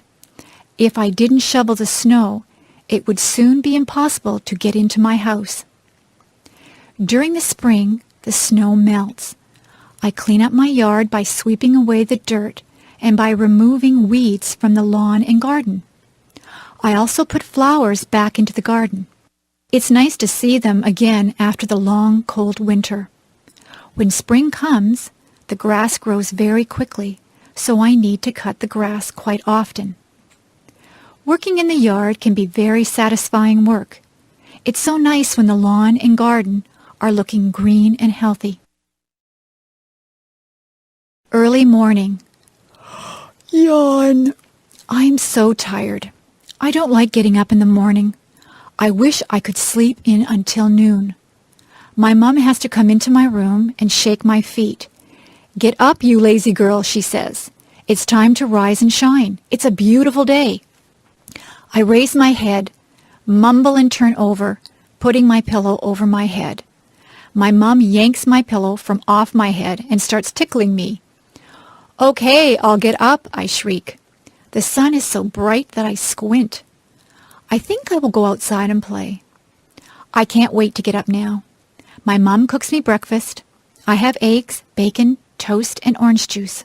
When I finish my breakfast, I brush my teeth, comb my hair, wash my face, and then change into my play clothes. I choose a bright pink and yellow tank top with jean shorts and blue sandals. My bike is in the garage where my dad keeps the cars and tools. As I pedal, my hair flies out behind me. I keep my mouth shut so that bugs don't get in. I am going down a big hill now. I can hardly pedal anymore. My legs are moving so fast. I hang onto my handlebars tightly. I don't want to fall off. I finally am able to slow down as the road becomes level. I turn a corner and decide to go back home. I realize I now have to ride up the hill. I know I will be tired when I get to the top. I think that I will have some water now before I start to go up. It tastes great. It is so clean and cold. Well, I know that I have a big trip ahead of me, so I need to get going. Bye-bye. The wedding. We went into the church and sat down. There were pretty flowers at the front. There was beautiful organ music playing. The church was full of people dressed up nicely. Everyone was waiting to see the beautiful bride walk up the aisle. A hush, an intake of breath. There she was. Oh, she was so beautiful. She had a lovely long white dress with pretty lace and beads. Her hair was swept up off from her face. There were curls flowing down her back.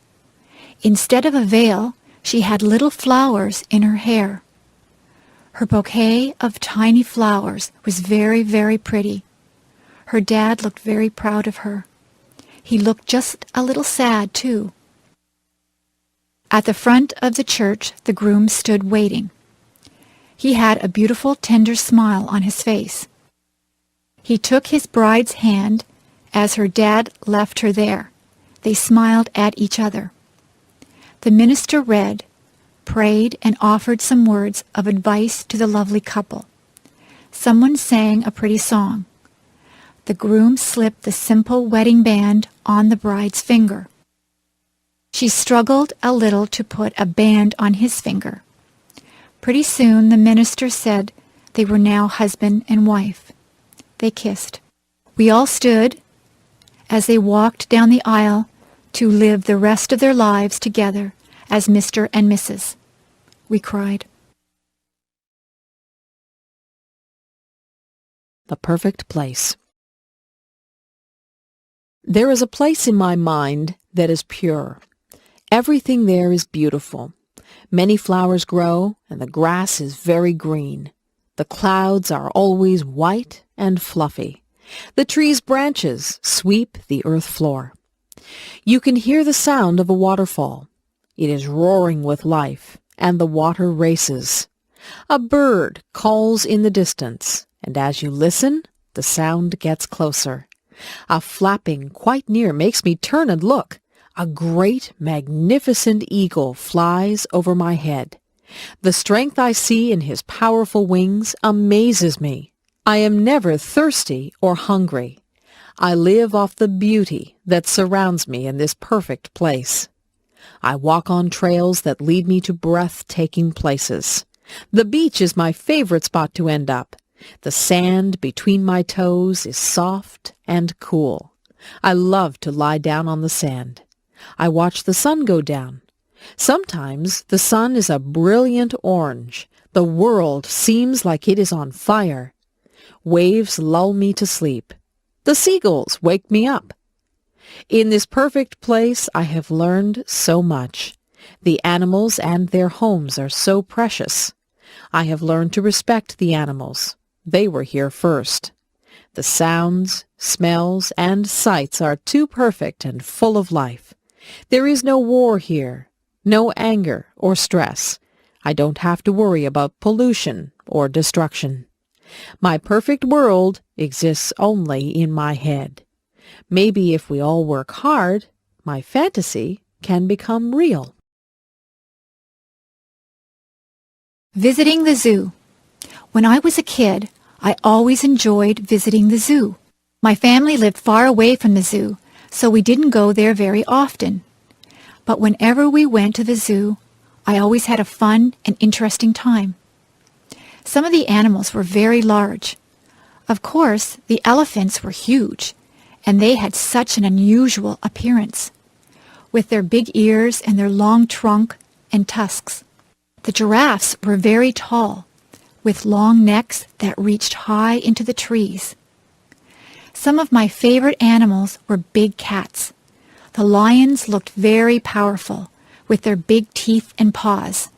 The tigers were just as big and strong, with yellow and black stripes. But the bears were even larger than these cats. The polar bears, with their bright white fur, liked to swim through the water. The grizzly bears had brown fur and liked to roam around on land. The animals from Australia seemed very unusual. The kangaroos, with their strong legs and long tail, could jump great distances across the ground. The baby kangaroo could go inside its mother's pouch. Another Australian animal, the koala bear, crawled slowly in the trees where it ate leaves. The monkeys and apes were also very interesting. In many ways, they reminded me of people. Some of the monkeys were very small. They could use their arms, legs, and tail to swing through the trees. Some of the apes were very large. The gorilla was the largest of all. Sometimes a big gorilla would stand up and pound his fists on his chest. To see all the animals at the zoo took almost a whole day. By the end of the day, I was very tired from walking around. But I was also very happy to see all the amazing animals from places around the world. The dentist appointment. My dentist called my house the other day. He told me I needed my teeth cleaned. I set up an appointment to see him on Saturday, June the 10th. When I got to my dentist's office, I had to sit in the waiting room. There were other people ahead of me. They finally called my name. I went into his room and sat down on a big blue chair. They leaned it back. A bright light was turned on. It hurt my eyes, so I closed them. My dentist asked me to open my mouth. I did. I thought my mouth was very big, but he told me to open it even wider. Soon he began poking around to see if I had any cavities. He flossed my teeth and put fluoride around my teeth too. The fluoride tasted like bubblegum. I had to spit into a dish-like bowl. It squirted out water. My dentist kept asking me questions. I couldn't answer because there were weird tools in my mouth. When I tried answering back, he seemed to understand, though. His helper came into the room. She asked me to open my mouth again. I had to clamp down on something that felt like rubber. She put a big camera-type machine right next to my cheek. She did this on the other side of my face as well. They took 2 pictures of my teeth. It was really cool. The dentist told me my teeth were perfect. I didn't have any problems. I could go home. "See you next year," he said. Daydream.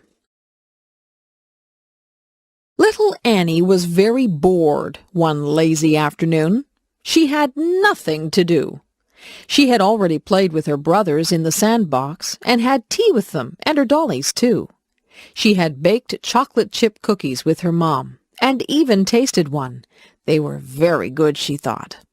Now Annie was trying to figure out what else she could do to pass the day away. Little Annie decided that she would go to her favorite spot in the world, the green, grassy field full of daisies beneath the great oak tree. She took a red and white blanket with her. She laid it down on the ground, and then she lay down on it. She lay there looking at the clouds, fluffy and white. She saw bunnies, huge gray elephants, and scary-looking crocodiles. Soon little Annie was drifting in and out of clouds and reality. The clouds started dancing with her, begging her to come and play. She got up from her blanket and joined the clouds. They flew over rooftops of all of the village people, swam with the fish in the lake, and said hello to all of the birds that they passed by. Little Annie was having so much fun. The clouds had formed into a chariot, so little Annie could drive if she wanted to. She drove over a rainbow that was bright in the sky. Then she shot through the branches of her friend's spruce tree. Annie suddenly came to a stop. Hearing someone call her name, Annie looked around. She blinked once, twice, and finally everything came into focus. Her brother was tugging at her leg, wondering why she was staring into outer space with a big grin on her face. "Oh," little Annie said, not really knowing that she had been sitting there all along. My friend in the next office. When I started my job a year ago at the university, I did not know my way around. I did not know where to find anything. I had a million questions. But Diane in the next office took me on a tour showing me the places to eat, the library, the lecture rooms, where to get a picture ID card, how to get from one building to another. When I had a question, I asked Diane how to use the telephone, where to make copies, where to print with my computer, the location of my mailbox. She teaches as I do. We both spend a lot of time helping students and answering their questions. She giggles a lot. I hear her laugh with her students. Sometimes she asks my advice about her work or about a problem, and I ask her advice. Sometimes she comes into my office and says, "I am really angry. Can I whine to you?" Then she talks about a problem, and I listen. And then she returns cheerfully to her office. Sometimes I go into her office and say, "I'm upset about something that happened. Can I come in for a minute?" Then I grumble to her, and she listens, and then I go back cheerfully to my office. Each of us feels better when we have shared our problems. Then they are no longer problems. Diane is shy in a group of people. She is quiet and does not start a conversation. Everyone around her talks, and she listens. On Friday afternoons, she makes popcorn for everyone. We all sit in the staff room and eat microwaved popcorn and drink tea and talk. We start to relax for the weekend and talk about our plans. She is a good friend. She helps my students when I am not there. She wishes me good luck when I go to a lecture. I am very glad that she can be my friend in the office beside mine. The Musician. There once was a little girl named Rain Angel.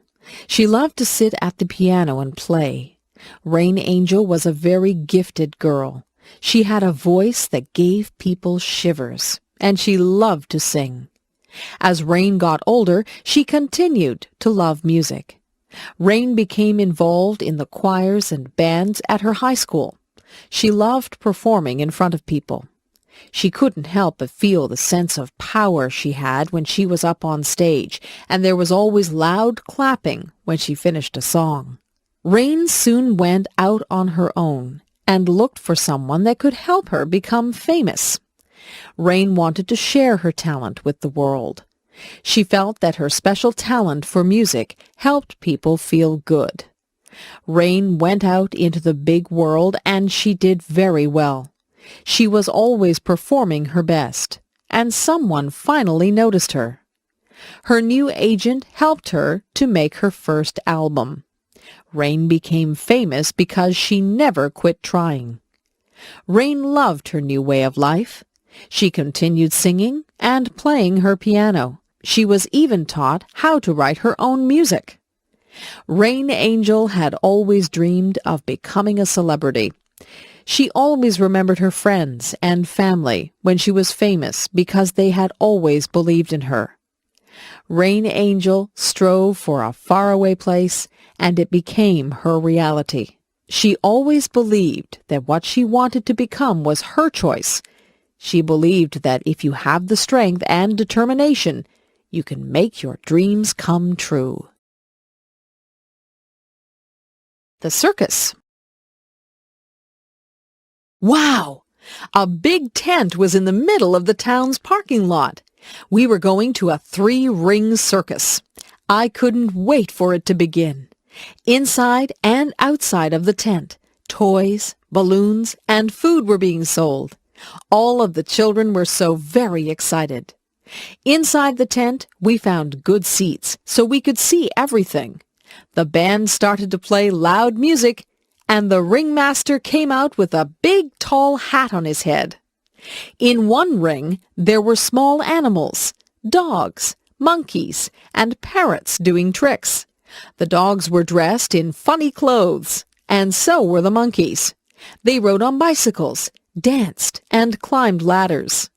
There were wild tigers and lions in a big round wire cage. A man with a whip was inside the cage with them. He had them trained to jump through a hoop of fire and to roll over. He even kissed them. He was very brave. During the break in the middle of the circus, funny clowns came out and did silly things.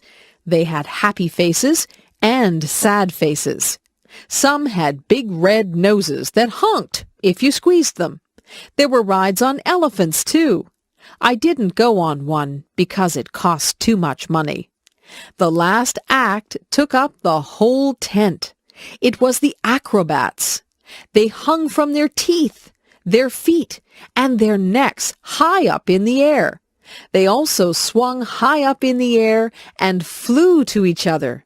It's kind of scary to watch because I was afraid they might fall.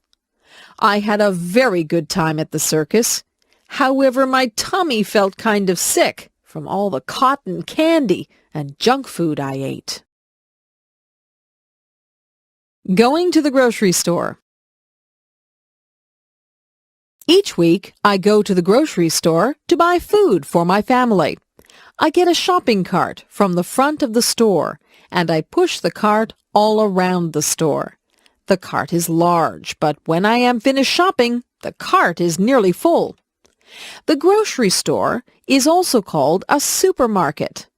When I go shopping, I start out in the produce section of the supermarket. The produce section is where the fresh fruits and vegetables are kept. I like to buy different kinds of fruit, such as apples, oranges, and bananas. The vegetables that I often buy are carrots, peas, and corn. I also buy tomatoes when they are bright red in color. I often buy a bag of potatoes or a bag of rice. After visiting the produce section, I go to the meat section. Here I buy poultry, such as chicken and turkey. I often buy seafood, especially fish. I also buy beef, and sometimes pork or lamb. I also visit the dairy section, where I can buy milk and cheese. Sometimes I also buy ice cream or yogurt. When I have finished in the meat and dairy sections, I then move to the bakery section. This is where loaves of bread are baked and sold. There are many different kinds of bread in the bakery section. The bakery section also sells pasta, such as macaroni and spaghetti. And of course you can buy pies, cakes, and cookies in the bakery section. These foods are very sweet and tasty. I also pick up a few other things at the supermarket, such as soap, toothpaste, and cleaning supplies. But sometimes I forget to buy something that I plan to get. Maybe I should make a list of the things I need to buy. A day at the beach. When the hot summer weather arrives, many people like to cool off by visiting the beach. Often there is a cool breeze that comes off the water. And of course the water itself is cool and refreshing. One of the favorite activities at the beach is building sandcastles. Children use small shovels and pails to move the sand. They can build small forts and castles by carefully forming and shaping the sand. Building sand castles is a lot of fun, but you shouldn't build them too close to the water. A wave might come and wash your sand castle away. There are also many games that people like to play at the beach. Some people play catch with a small plastic disc called a frisbee. The frisbee glides smoothly through the air. Other people like to play beach volleyball in the soft sand. Some people prefer just to relax on the beach. They like to lie down on a blanket and feel the warm sunshine. I like to sit on the beach with an ice cream cone, but you have to eat it quickly before it melts. Of course, the main attraction of a beach is the water. Many children learn to swim at the beach and enjoy playing in the water. Some people like to swim vigorously. Other people like to relax in the water on an inflatable floating mattress. Other people just wade around in the water as a way to keep cool. When it is a windy day, some people try sports, such as surfing. Going to the beach is surely one of the best ways to spend a summer day. Making cookies. Something smells good. My friend's mom is making cookies. They are chocolate chip, my favorite. I think I'll go home and ask my mom if we can make cookies too. I run all the way home and rush through the door. I yell, "Mom, Mom!" She comes out from her bedroom, her eyes wide. "What?" she answers, a little worried. I breathlessly ask if we can please, pretty please, make cookies. She smiles and says, "I guess so." "Yes," I reply. First, Mom tells me to get out the cooking stuff. So I get out the mixer and bowl, the measuring cups and spoons, and the cookie sheets. Then she tells me to get out the recipe book. I remind her that the recipe is on the chocolate chip package. "Right," she says. Then she asks me to look at the recipe and get out the things we need, like flour, sugar, and butter. We set the oven temperature to 350 degrees Fahrenheit. Then we mix all the flour and other ingredients together. Last, we added the chocolate chips. We dropped the batter by big teaspoons full onto the cookie sheets. We set the timer for 12 minutes and just sit back and enjoy the good smell. The buzzer rings. We take the cookies out. Oh, do they look good. We don't even wait for them to cool down. Both Mom and I get a big glass of cold milk and 2 big warm cookies each. Yum, yum. Want to join us? Stars in the midnight sky. Twinkle, twinkle, little star, How I wonder what you are. Up above the world so high, like a diamond in the sky. Twinkle, twinkle, little star. This is a little poem song I always say when I'm outside and I see the stars. When I see the first star of the night, I always say this one. Star light, star bright, first star I see tonight. I wish I may, I wish I might, have the wish I wish tonight. Do you have a special thing to say about the stars? Stars are beautiful bright spots in the sky. Stars are usually seen at night when it is dark. We can't see them in the daytime because the sun is so bright, the brightest star of all. I like staying up late just to look at the stars. One time I was outside at midnight, and the stars seemed to sparkle and dance. They really did look like diamonds dancing in the sky. If you watch the stars long enough, you may see a falling star or a shooting star. I have seen both. A falling star is where the star just seems to drop, and it leaves a trail of what appears like stardust. A shooting star is very beautiful. It shoots across the sky, leaving a long trail of colorful stardust. Shooting stars seem to brighten up the whole sky. They usually seem quite close to Earth. Have you ever watched the stars and got the urge to reach out and touch them, or even join them in their secret dance? I wonder what it'd be like to see a star up close. Would it look like the moon? Maybe one day when I am older, I will go up in a rocket ship and visit the dancing stars in the midnight sky. Music. A song comes on the radio. My lips start to move, singing along. My fingers start to snap. My feet begin to tap. The music sinks deep into my soul. I listen to the music as it fills my brain, and I remember when I used to sing. I sang in front of huge crowds. I loved it when they watched me and clapped for me when I was finished. Letting out my feelings when I was sad, mad, happy, or glad was when I would sing. I sang in the shower. I sang in the rain. I sang in church. I sang walking down the street. Music has always been a big part of my life. It seems like I was a baby when I started playing the piano. I would sit on my sister's lap while she played the piano, and I would bang on the keys. I remember sitting beside her and learning how to sing. I sang my little lungs out. As I grew, I listened to other singers on tapes, the radio, and CDs. I took those things that I had heard from different singers and made myself sound like them. Soon I could take what I had heard all my life and make it into my own sound. I have always liked singing jazz and blues. I don't listen to jazz and blues a lot, however. I listen to pop, rock, classical, and some country. As you can see, I like many types of music. I have seen musicals too, like Phantom of the Opera and Les Miserables. Those musicals were amazing. They were such bright costumes and stage sets, not to mention the wonderful songs and singing. Music has been on this earth since the beginning of time, and it touches everyone in a different way. I know it has not only touched mine, but is a big part of my very being. First date. Ring, ring. The phone is ringing. My mother answers it. Hello, she says. It is for me. When I pick up the phone, I hear a boy's voice. It is a boy I go to school with. This boy is very nice, and he is cute, too.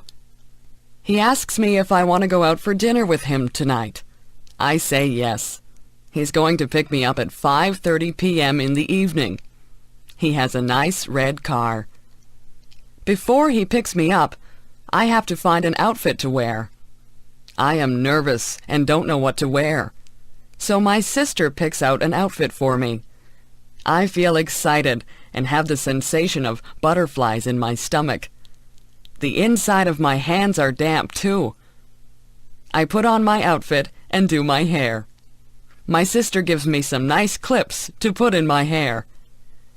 Ding dong! The doorbell buzzes. My date is here. I hurry to the door so I can greet him. He tells me that I look nice and that we are going to a place called MT Belly's. When we arrive at MT Belly's, there is loud music playing. A smiling waitress comes who serves us our food. I order a large Caesar salad. My date orders steak. When it arrives, the food looks and is delicious. The waitress asks us if we want dessert after we've finished. But we are too full. So we ask for our bill to pay. My date pays for the meal. I brought money just in case we would share the cost. When we leave the restaurant, we go for a walk by the river. It is a beautiful night. I am enjoying my first date. I am laughing and having fun. It is time for us to go home. So my date takes me home. I smile and thank him for the great time. I hope he'll ask me out again. University. It's time to sign up for school. This year, Natalie is going to Brock University. She has never been to university before. She is a little bit scared. She hopes she meets nice new friends. Natalie stood in line to get her picture taken. The picture was put on a card. The card was her picture ID, identification. She would use this card if she needed to buy books from the school bookstore, if she wanted to get a book from the library, or if she wanted to use the pool. After all of the signing up and money was paid, Natalie went out to lunch with her mother. "Mom, I'm kind of scared about going to school. I'm going to be the youngest kid there. I don't know how to take notes. The teachers might be mean." Natalie rambled on. Her mom just calmed her down and said, "Take one day at a time, Natalie. Worry only about today." You're right, Mom. Thanks. Natalie was very scared on the first day of school. She made sure she had all of the books she needed and lots of pens, pencils, and erasers.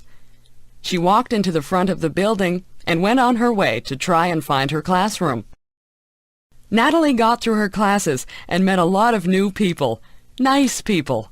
Her classes seemed to go by really fast, and the day went by even faster. When Natalie got home, she was so excited. She told her mom that classes weren't all that scary. The students and the teachers weren't scary either. Natalie knew that the schoolwork would be hard, but she felt good about the people she had met that day. She knew she'd have a good year. School dance. It is the first school dance that I have ever been to. All of the boys are standing on one side of the gymnasium, and all of the girls are on the other side. There is loud music playing, and I can hardly hear my friends talking. The music is going fast, and some people are starting to move to the beat of the song. Soon all the girls are dancing, but the boys are still standing against the wall. Then the song ends, and slow music comes on. I don't know what to do, so I just go and stand against the wall. Then one of the boys in my class comes over and asks me if I would like to dance to the slow song. I really feel awkward and nervous, but say yes.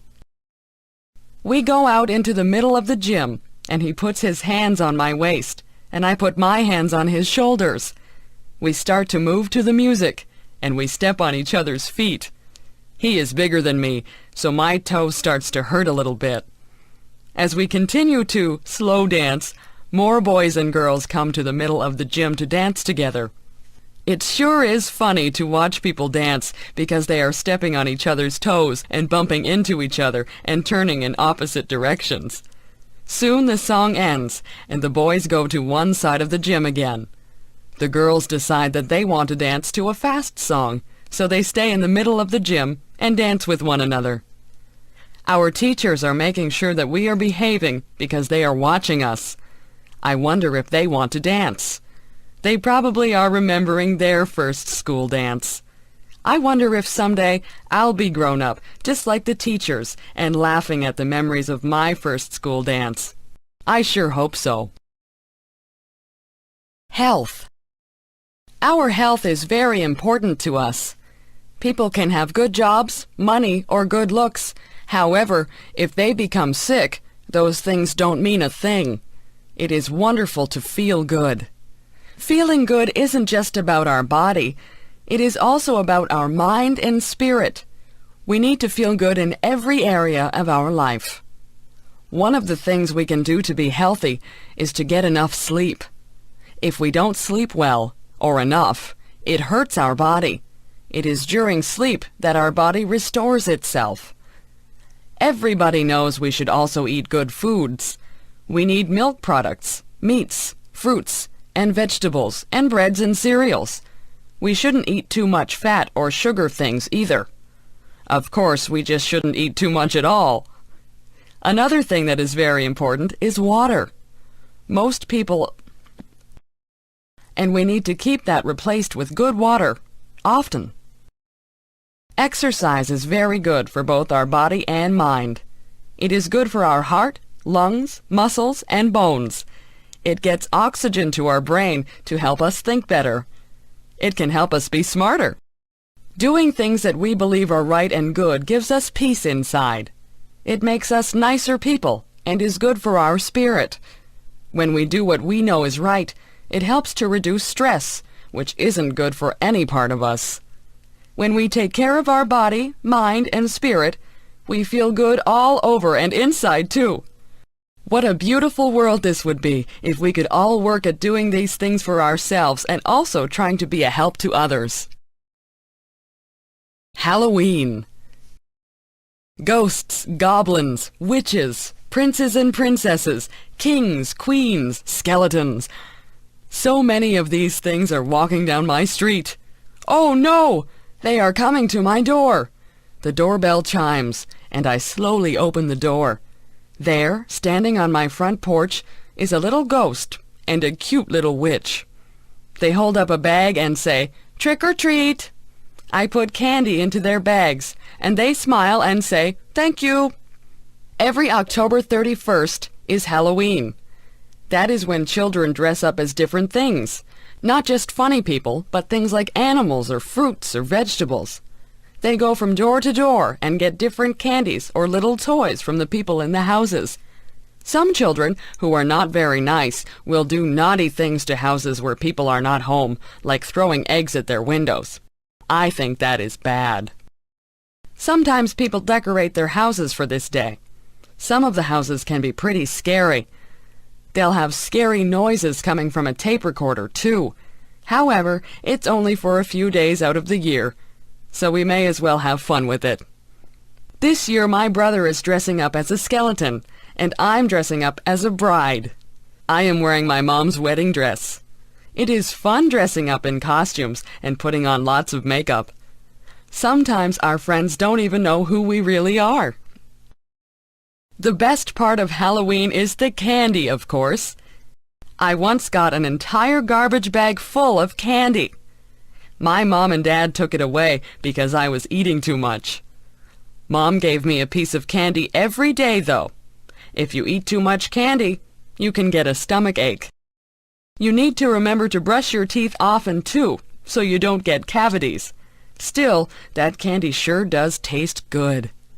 Well, it's time to go trick-or-treating, so off I go, door to door, getting yummy candy and hearing people say, "Oh, aren't you pretty?" New Year's. 10, 9, 8, 7, 6, 5, 4, 3, 2, 1. Happy New Year! What is New Year's? Well, to me, a new year is when the date of the year changes. This year it is 2001, and on December 31st at midnight, it will change to 2002. I wonder who invented the changing of the years, and how it was made the way it is. It must have been someone a long time ago, since it's already 2001. When New Year's comes closer, a lot of people talk about New Year's resolutions. I don't bother making resolutions, because I never do them anyway, and the ones I do make are usually ones that will happen anyway. I guess it's just common sense. The biggest reason why I like New Year's is because of the fireworks that we have here in Canada, and many other countries too. You should see some of the fireworks that go off. There are many different colors. There's pink, blue, purple, yellow, green, red, even white, silver, and gold. Fireworks make loud bangs, squeals, siren sounds, and sometimes all at once. There are lots of different sounds, but I can't even explain what they are all like. Fireworks are best when it's very dark outside. They light up the whole sky. Sometimes they look as though they are going to fall on you. I like New Year's because it's fun in other ways, but the fireworks are the best. You can buy fireworks to use for your own fireworks show. However, you have to be careful that no one gets burned or hurt. Usually there are parties at New Year's. Some people really dress up fancy and even wear masks. They don't know who one another is until midnight when they take their masks off. As midnight comes very close, everybody begins to count down, and then everyone yells out, "Happy New Year's!" and bangs pots and pans or rings bells or honk horns. Join me in the countdown on New Year's Eve. 10, 9, 8, 7, 6, 5, 4, 3, 2, 1. Happy New Year! More music. I like music. I have always liked music. Even when I was very young, I liked music. I liked to listen to it and to make it. When I was a little girl, listening to nice music would sometimes make me cry. That may seem silly, but the music was so pretty that I cried. As I grew older, I started to take piano lessons. I was not very good at first, but after a while, I got better. Also, as I grew older, I started to take violin lessons. I did not sound very good at all at first, but I improved. When I was a teenager in high school, I made sure I had music classes every year. Those were the classes I enjoyed most of all. Everyone loved music, and we had a lot of fun. I started to take private singing lessons while I was in high school, too. I also sang in the choir, played in a band, and acted in plays in high school. The plays were all musicals, so I got to sing and dance and enjoy music that way also. It was so much fun pretending to be other people. When I finished high school, I went to university to learn how to be a music teacher. That was a lot of fun because every day I was with other people who loved music as much as I do. Mostly, I played the piano. But I also learned how to play the drums, a saxophone, a trombone, a French horn, a clarinet, a flute, which I really was not very good at, and a viola. I took more singing lessons, too. We did not have plays to sing and act in, but I sang in the university choir. Some years, I played the piano for other students who were learning other instruments. One year, I played duets with another girl who was also there to play piano. She and I made sure we played fast, funny songs, so we really enjoyed ourselves doing it. Now I am a music teacher. I do not have a lot of students, not as many as I used to have anyway. I still find it very rewarding. I like to see people who start off not knowing very much, if anything, and go on to be very good at creating music. I still love listening to music also. Music makes me happy when I am sad. It makes me want to dance or sing when I'm already happy. Mostly, music just makes me glad that I am me and that music is alive in me. Babies. My baby is asleep in my arms. Her soft cheek rests against my chest, while her sweet breath puffs gently on my skin. Her tiny lips are puckered a bit, her little eyelids flutter. I wonder what she dreams about as she sleeps. Does she dream? I have heard her whimper in her sleep. Sometimes she awakens with a scream. What is so scary in her little baby dreams? Once I heard her giggle as she slept. Her dreams must have been sweet that day. I have had 3 babies. The one I am holding now is my last one. My other babies are grown up more and now at school. I love their childish play and laughter. I miss their baby dimples and their baby sounds and smells.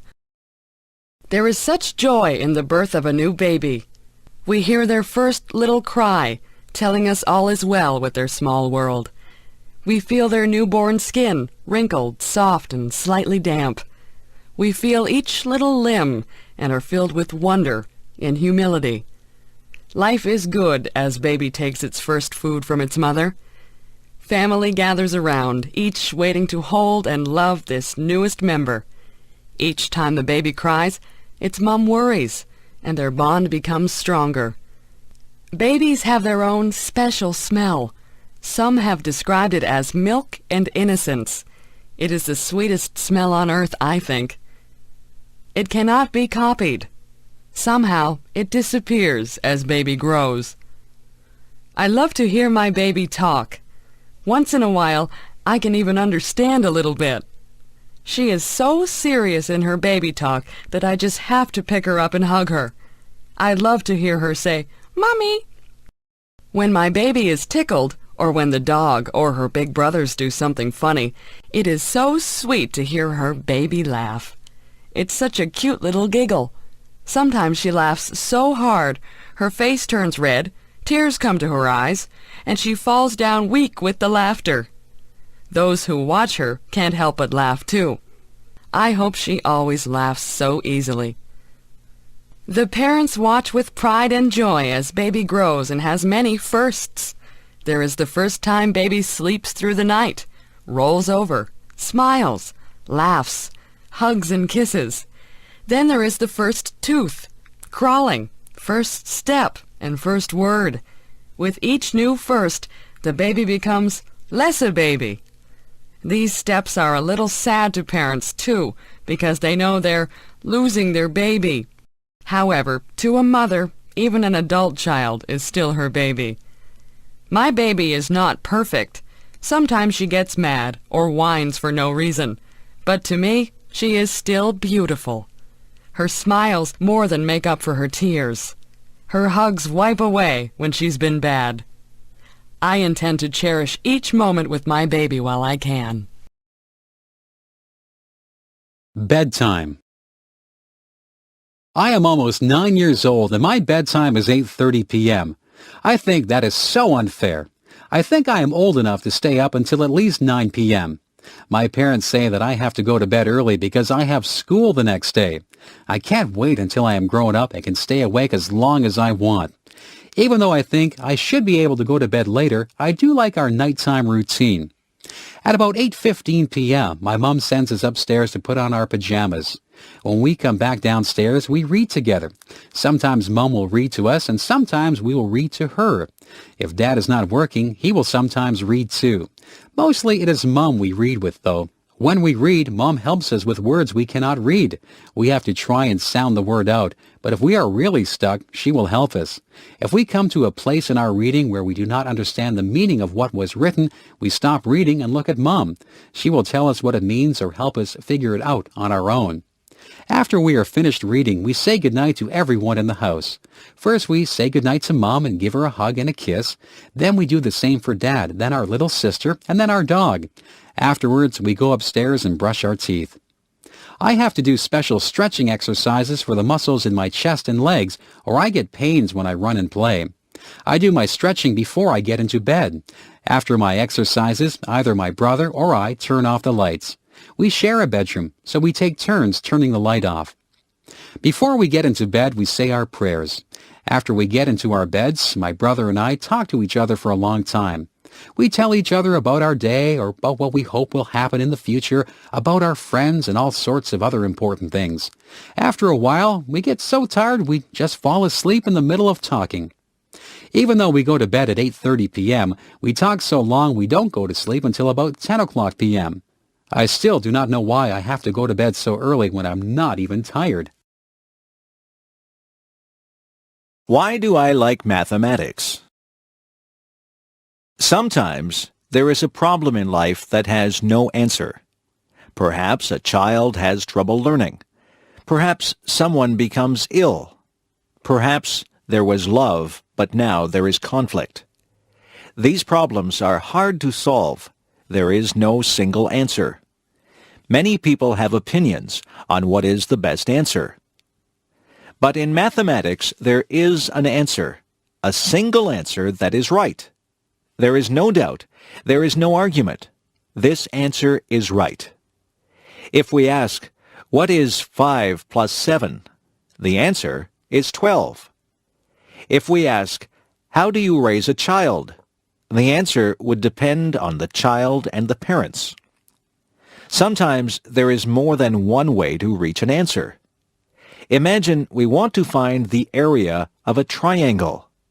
The triangle has a right angle. The two sides surrounding the right angle are 20 millimeters and 30 millimeters. The formula for the area of a triangle is 1/2 of base height. We could consider the 20 millimeter side as the base and 30 millimeters as the height. We could consider the 30 millimeter side as the base and the 20 millimeter side as the height. Both ways would produce the same answer. The area is 300 square millimeters. Alternatively, we could consider the base as the third side of the triangle, and then we would have to draw a height and measure it. The height would be neither 20 nor 30. But still, we would end up with the same answer. In math, the answer does not change. Another reason I like math is the way it brings order. There can be a whole set of numbers or a whole set of measurements that mean nothing until mathematics organizes them into a pattern. An average number can be found. Graphs can be drawn. The spread of the numbers and probabilities of a certain number happening can be calculated. This is like having a whole lot of dirty dishes after supper. Applying math is like washing and sorting the dishes and putting them back into the cupboard. Math is a powerful tool. Math should be our friend, and we will find more ways to use it to better our lives. My sister's visit to Canada. My sister had never been to Canada, but came for a visit last April. I picked her up at the airport in Toronto and drove her through the traffic and multi-lane highways, past the grapevines and peach trees to Niagara Falls, where I live. She was very tired from the flight and soon slept.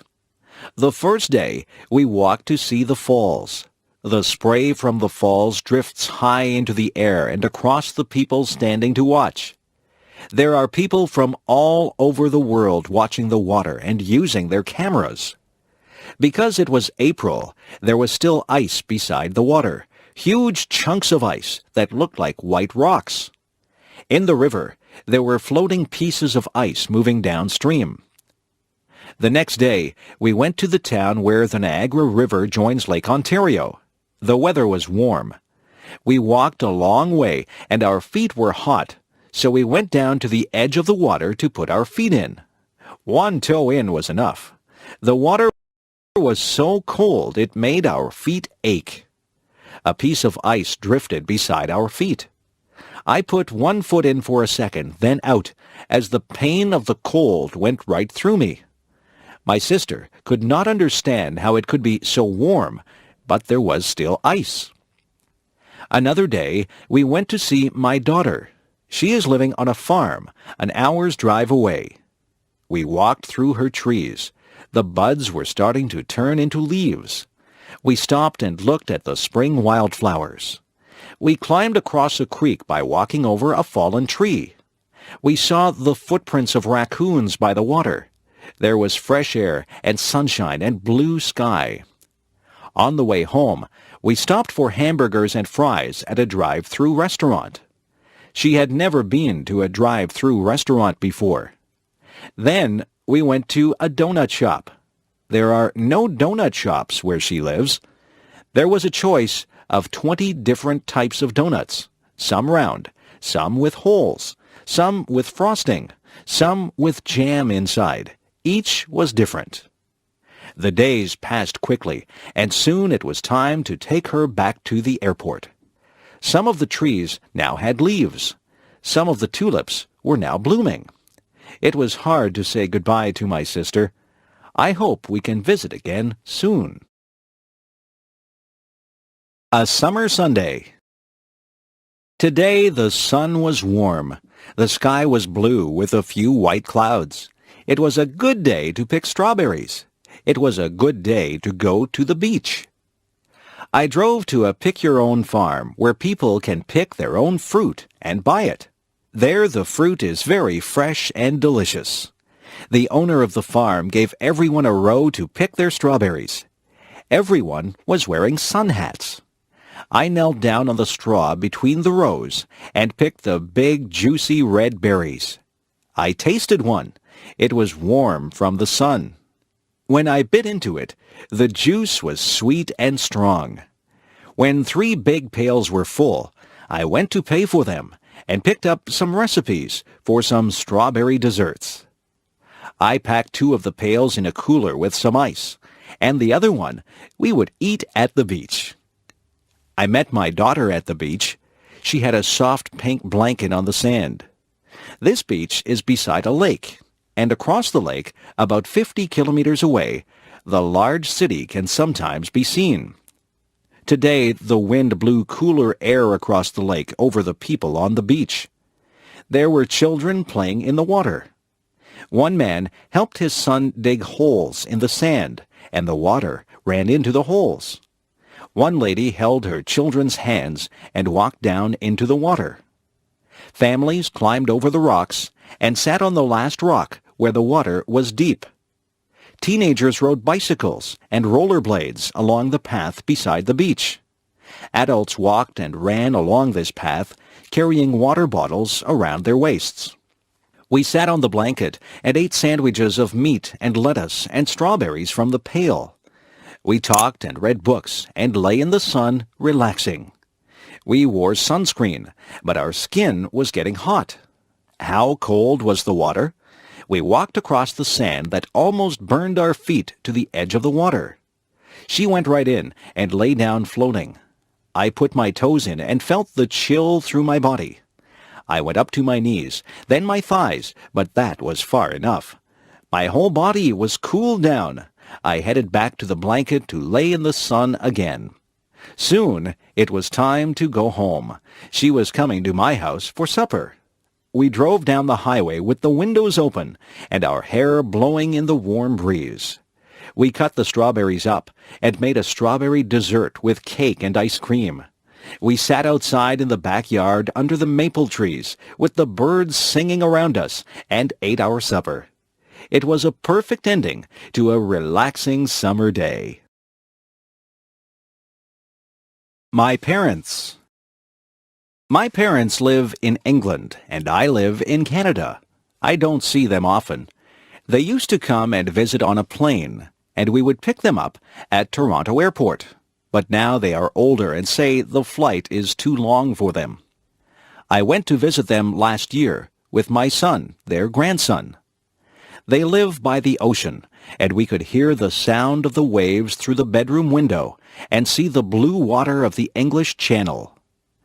There is an island with a castle on top in the bay. We walked many times on the beach and picked up pebbles and feathers.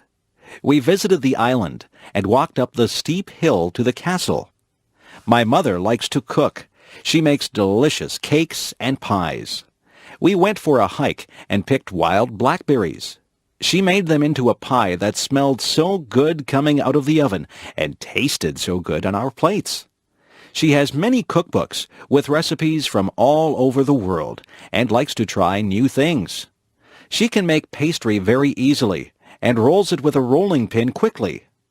When I tried to make pastry, it sticks to the rolling pin. It has holes at the bottom of the pie, and it tastes like a rock. Her pastry is crisp and tender. My father likes to garden. He grows lettuce, carrots, potatoes, tomatoes, cucumbers, and many flowers. When my mother was very ill last year, she had to stay in bed. He planted roses outside her bedroom window, so she could open the curtains and see them. Their house has a small room with windows all around, and they plant seeds there in winter in small pots. The warmth from the sun makes the seeds grow, and in spring they are a good size to be planted outside. In the house beside them and in the house in front of them, there are older ladies whose husbands have died. These ladies do not drive, so my father takes my mother and the 2 ladies to the town for shopping every week. He helps one find her groceries because she cannot see well. He helps her take tapes of books from the library so she can listen to books instead of reading them because of her eyes. He helps them cut their grass and fix anything that is broken in the house. I am very proud of my parents. They are over 80 years old and often hurt when they move around, but still, they help other people and they help each other. They have been married for over 50 years, but still my father loves my mother enough to plant roses for her to cheer her up when she was ill. The planets of our solar system. The planet on which we live is called the Earth. Our planet is constantly moving around the sun, and each year the Earth travels all the way around the sun. But there are many other planets that also travel around the sun. Together with the sun, the planets, and various other bodies, the Earth is part of our solar system. The planet that is closest to the sun is Mercury. Mercury is extremely hot, and it is much smaller than the Earth. The second planet from the sun is Venus. Venus is about the same size as the Earth. Venus is also very hot. The Earth is the third planet from the sun. The Earth is unusual among the planets because it has such a large moon. The Earth is bigger than the moon, but the moon is still quite large. It takes about 1 month for the moon to travel around the Earth. The fourth planet from the sun is Mars. Mars is known for its red color. Mars is smaller and colder than the Earth. Mars has 2 very small moons. After the planet Mars, there are many small bodies called the asteroids.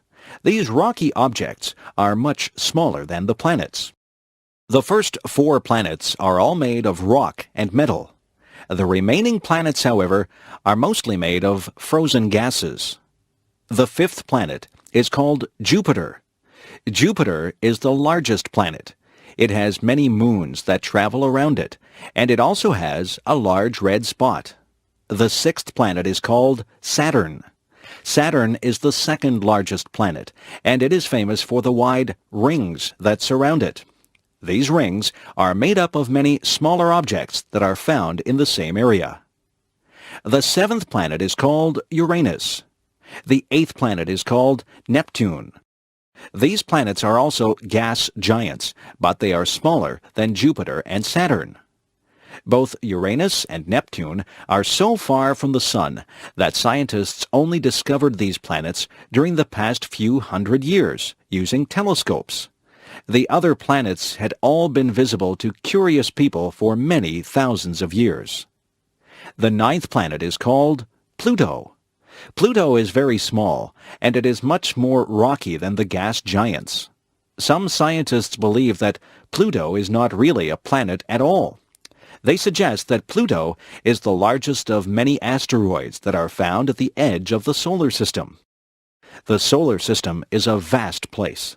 So far, people have not traveled beyond the moon, but perhaps someday human astronauts will visit the other planets of our solar system. Learning to drive. Each year, many young people learn to drive a car. For many people, learning to drive is important because the car is an important method of transportation in many places.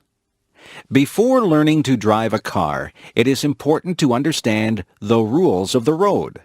A beginning driver should already understand the many signs that are found along the roads. Also, the student driver should know the many rules about changing lanes, turning, stopping, and many other aspects of driving. In addition, the driver should be familiar with the way the car is operated. It is important to know how to use the lights, signals, brakes, accelerator, and steering wheel. When a person starts learning to drive, it may take some time to become skillful. It takes some practice to become an expert in driving a car. One must become familiar with steering, speeding up, and slowing down. At first, it is good to practice driving in a large open space, such as an empty parking lot. Here, one can practice without being a danger to anyone. When a person gains some skill in driving, it is then safe enough to practice driving on a road. Of course, a student driver must still be very careful. He or she should always have an expert driver in the car with him or her. Many beginning drivers take driving lessons from professional instructors who can teach safe driving techniques. Eventually, the young driver is ready for a driving test, which is needed to obtain a regular driver's license. This test is supervised by a government official. In the driving test, the driver must show that he or she can control the car with great skill by being able to make turns and to park the car in small spaces. But he or she must also show respect for the rules of the road by driving at a proper speed and obeying all traffic signs and signals. Of course, even when one has obtained a driver's license, it is always important to drive carefully and responsibly. Snow. Snow is the white substance that falls to the ground during cold weather conditions. Each tiny piece of snow, called a snowflake, is a very small amount of water that has frozen into an unusual shape. During the winter months, huge numbers of snowflakes fall to the ground, covering the land in a white blanket of snow. In many parts of the world, people never see any snow. Snow only falls when there is moisture in the air, and when the temperature falls below the freezing point of water, which is 0 degrees Celsius. During the winter, snow falls instead of rain. One advantage of snow is that it allows many fun outdoor activities. Children like to play in the snow. For example, they may make a snowman by rolling snow into a large ball and then placing these balls of snow on top of each other in the shape of a person. Another fun activity in the snow is skiing. Skis are very long, thin, flat pieces of hard material that one wears on one's feet. Wearing skis allows a person to slide along the surface of the snow. People can ski down the side of a hill, traveling at great speeds. Many people find the sport of downhill skiing to be very exciting. Some people like to ski along flat ground, often traveling great distances. This sport, called cross-country skiing, is an excellent way to develop physical fitness. Of course, snow also causes some problems. Snow can make driving dangerous because falling snow makes roads slippery, and on a windy day, blowing snow can make it difficult to see very far. It can also be a lot of work to remove snow from the roads and sidewalks. Snow is a heavy substance, and it must be cleared away using a shovel or a large machine. Many people love the beauty of the land when it is covered by snow. The white covering of snow over the fields and trees can give a feeling of peace and calm. If you have never seen snow before, you should someday experience this strange and wonderful substance. Christmas.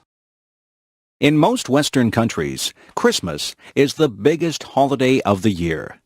People gather with their families to celebrate this day, which occurs on December 25th each year. The holiday of Christmas celebrates the birth of Jesus Christ. In the Christian religion, Jesus Christ is recognized as the Son of God. During the Christmas season, many people celebrate the events of the birth of Jesus Christ. For example, they recall the 3 wise men who visited Jesus Christ shortly after his birth. Also, they recall that Jesus Christ was born in a manger, a place where horses are kept, because his parents could not find a place to stay. In Western countries, Christmas is also celebrated by many people who are not religious. People view Christmas as a time for being together with one's relatives. Children, parents, and grandparents gather to exchange presents and to eat special foods. The tradition of giving gifts at Christmas is unusual in one way. When children go to bed on the evening before Christmas, they hang large socks called stockings in their house. When they wake up on Christmas morning, the stockings have been filled with toys and candy. According to tradition, the presents have been given by a fat man who wears a white beard and a red suit. This man, called Santa Claus, flies around the world in a sled that is pulled by reindeer. He stops at each house and flies down the chimney to deliver his presents. In the weeks before Christmas, children are usually very well behaved. Their parents tell them that Santa Claus will only give presents to children who are good. Another Christmas tradition is the Christmas tree. People put a small tree inside their house and decorate it with various pretty objects. Nowadays, most people use an artificial tree instead of a real tree. The tradition of the Christmas tree is actually older than Christmas itself. The people of Europe celebrated the beginning of the winter season in this way even before Christianity reached Europe. Christmas is certainly one of the most important and most enjoyed holidays in Western countries. Thanksgiving. An important holiday in North America is held during the fall or autumn season of the year. This holiday is called Thanksgiving. At this time of year, people join with their relatives to reflect upon their good fortune. Thanksgiving is a holiday that has a long history in North America. It was first celebrated when English settlers arrived in the eastern part of what is now the United States during the 17th century. When they survived the first hard year, they celebrated and gave thanks to God. They invited some of the native people to their Thanksgiving celebration because the native people had helped them to survive during the hard winter. The tradition of celebrating Thanksgiving continued and spread throughout North America. Each fall, during the time of the autumn harvest, people celebrated Thanksgiving. They gave thanks for the food of the harvest and for all the good things in their lives. Today, the tradition of Thanksgiving celebration continues. Families gather to eat a large bird called a turkey. They also eat pumpkin pie. This is a sweet dessert that is made from a large orange vegetable that grows on the ground. In the United States, Thanksgiving is celebrated on the fourth Thursday of November. But the following day, Friday, is also a holiday, and then comes the weekend. In Canada, Thanksgiving is celebrated on the second Monday of October. The reason for the earlier celebration in Canada is that the weather is colder than in the United States. This means that the harvest happens earlier in Canada, so Thanksgiving is held at an earlier date. But in both countries, Thanksgiving is a very pleasant time of year. Halloween. The holiday called Halloween is celebrated on October 31st of each year. Halloween is not an official holiday. Everyone goes to work or to school on Halloween, just as on any other day. But Halloween is still one of the holidays that children like the most. Why do children like Halloween so much? There are two reasons: costumes and candy. On the evening of October 31st, children dress up in strange and unusual costumes. They wear costumes that may look like a witch, a monster, or many other weird things. Putting on these scary costumes is a lot of fun for children. After the children put on their costumes, they walk from house to house during the evening. The children carry large bags with them. At each house, they stop and knock at the door. When an adult opens the door, the children shout, "Trick or treat!" The adult who opens the door pretends to be frightened and then puts pieces of candy into each child's open bag. At the end of the evening, the children have visited many houses and have collected much candy. During the next several days, they can feast upon the sweet candies that they have received. Another Halloween tradition is very unusual. In each house, a family gets a very large, round orange vegetable called a pumpkin. They cut a hole in the top of the pumpkin and empty out the flesh and seeds of the vegetable. Then they cut holes in the side of the pumpkin so that it appears to have eyes, a nose, and a mouth. When the carving is finished, the pumpkin looks almost like a person's face. When the pumpkin has been carved to look like a face, people place a light inside the pumpkin so that the vegetable seems to glow in the dark. This strange-looking face is called a jack-o'-lantern. On Halloween evening, one can see many of these jack-o'-lanterns, some of which are very beautifully carved. Halloween is truly a fun and interesting holiday, especially for children. Easter. Traditionally, Easter has been one of the most important holidays of the Christian religion. For Christians, the Easter holiday celebrates the death of Jesus Christ, who died for the benefit of all people. The exact date when Easter is celebrated is different each year, but it is always held in early spring, during March or April. There are two very important days that make up the Easter holiday, which occurs during the spring season. The first of these days is called Good Friday. Christians recognize Good Friday as the day when Jesus suffered and died on behalf of humanity. The second of these days is called Easter Sunday. Easter Sunday occurs 2 days after Good Friday.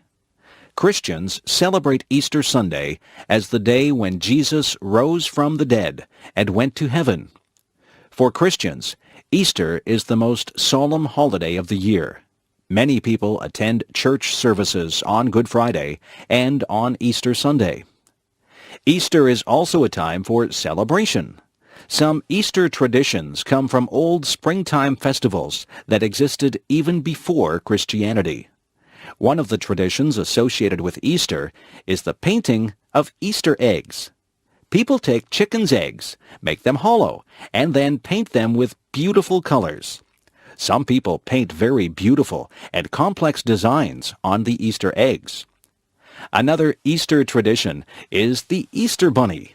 According to tradition, the Easter Bunny is a magical rabbit that visits the homes of children on the night before Easter Sunday. The Easter Bunny hides chocolate candies shaped like eggs throughout the child's house. On the morning of Easter Sunday, the children must search throughout the house to find these many hidden treats.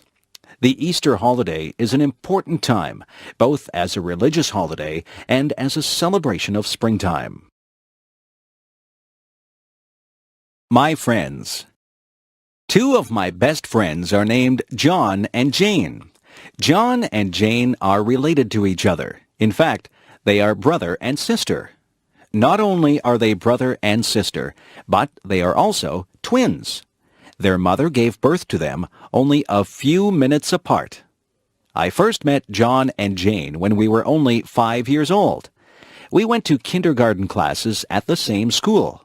Because the house where John and Jane lived was close to my family's house, I often walked to school with John and Jane. When we weren't at school, John and Jane and I often played together. Sometimes we would play sports and games. Sometimes we would play in the forest looking for birds and animals. On rainy days, we would stay inside and play with toys and dolls. On warm summer days, we would go swimming in the lake that was near the place where we lived. I often visited John and Jane at their house. On many occasions, I had lunch at their place. John and Jane's parents were very nice to me. Of course, John and Jane often visited my house, too. My parents enjoyed it when John and Jane came over for lunch. When I became older, I remained friends with John and Jane. Sometimes we would study or do our school homework together. Sometimes we worked at the same part-time jobs to make extra money. We often helped each other in various ways. Sometimes I did a favor to help John or Jane, and sometimes they did favors to help me. Eventually, when we grew up, I moved to a different town. Both John and Jane also moved to different places. But I am still good friends with John and Jane. 2 years ago, I went to Jane's wedding, and last year, I went to John's wedding.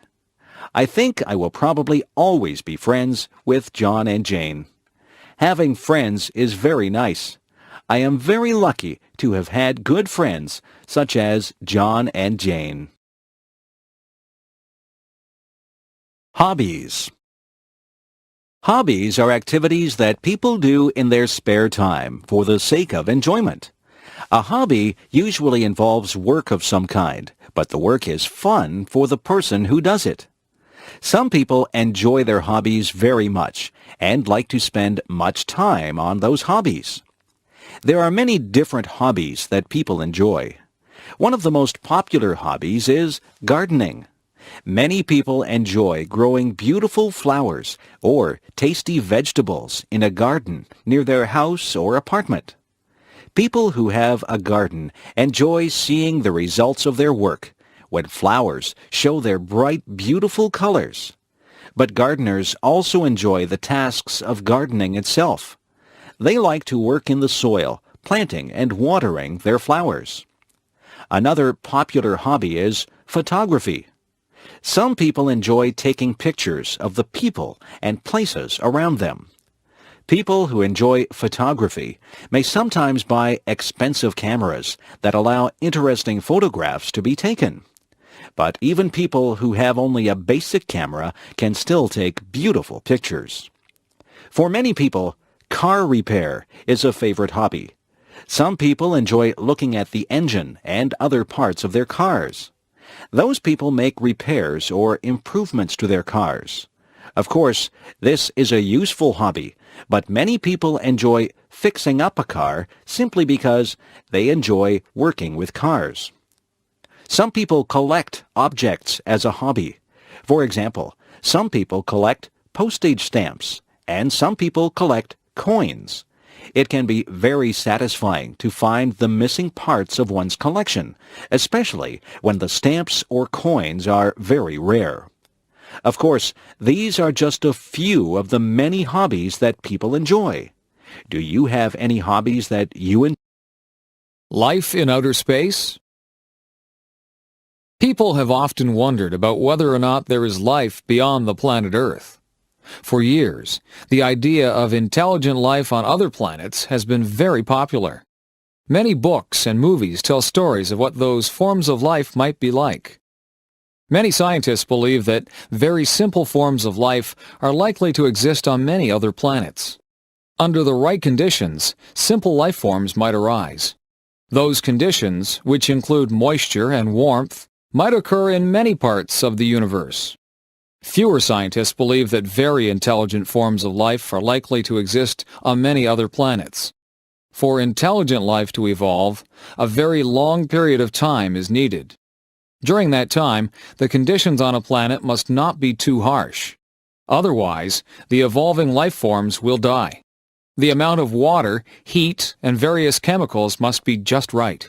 If not, then complex life might never evolve. The conditions needed for intelligent life to evolve are very unlikely to occur on any one planet. However, some scientists believe that intelligent life might be common in the universe.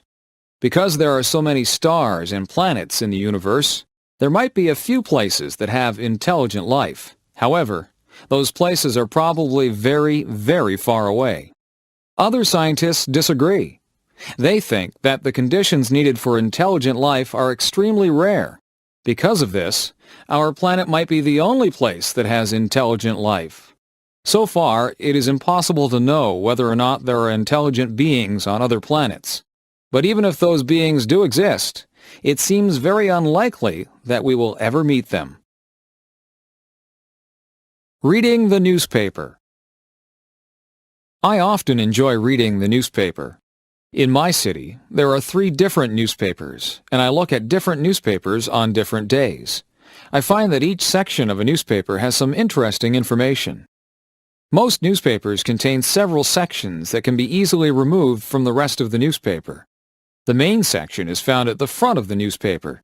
This section usually contains the most important news from around the world, from around the nation, and from the local area. Sometimes the main section also includes some pages that contain opinions about the news. The editors of the newspaper write an editorial opinion. Other writers provide many different opinions about current events. Also, some readers of the newspaper write letters to the editor in which they express their opinions. Another popular section of the newspaper is the sports section. This section contains information about many different sports events.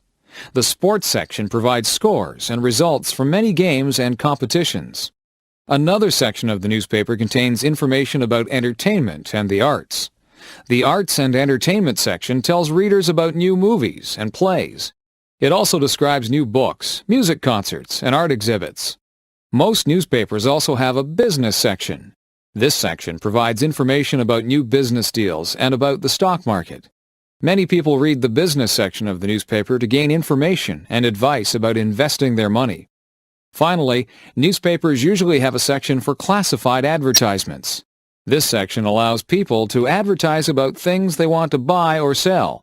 It also gives notices about job openings. Reading the newspaper is surely a good way to keep informed about many different events in the world around us. Summer jobs. In North America, many young people attend high school, college, or university. But during the summer months, most of those students work at a summer job. For most students, there are no classes during the months of July and August, and sometimes none in May and June also. Having a summer job allows students to make money that they will need during the rest of the year.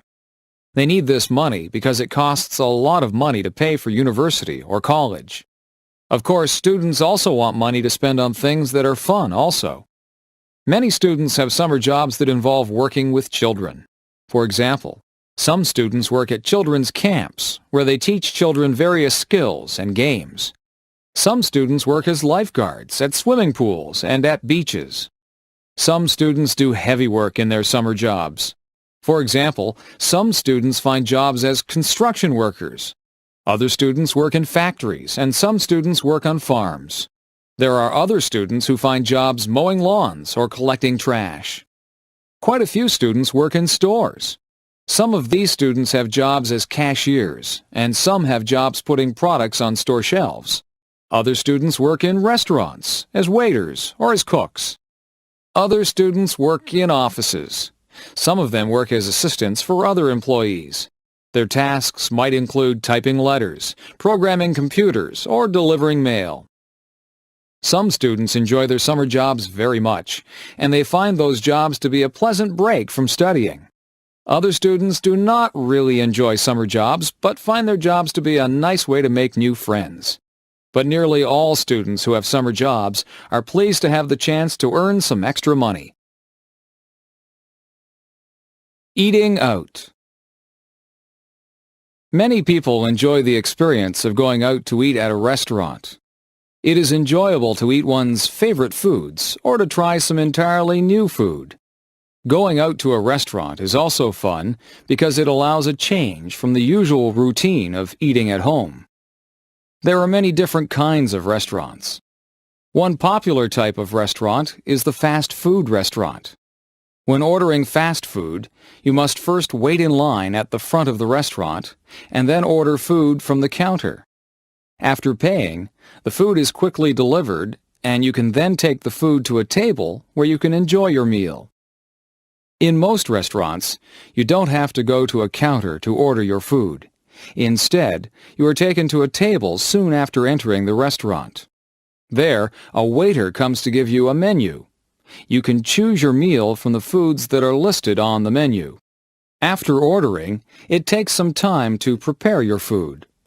After a while, the waiter brings your meal to the table. When you are finished eating, the waiter brings the bill or check. You then pay for the meal and leave some extra money as a tip for the waiter. In some restaurants, the waiter does not bring the meal to your table. Instead, after you are taken to a table, you then go to a counter called a buffet.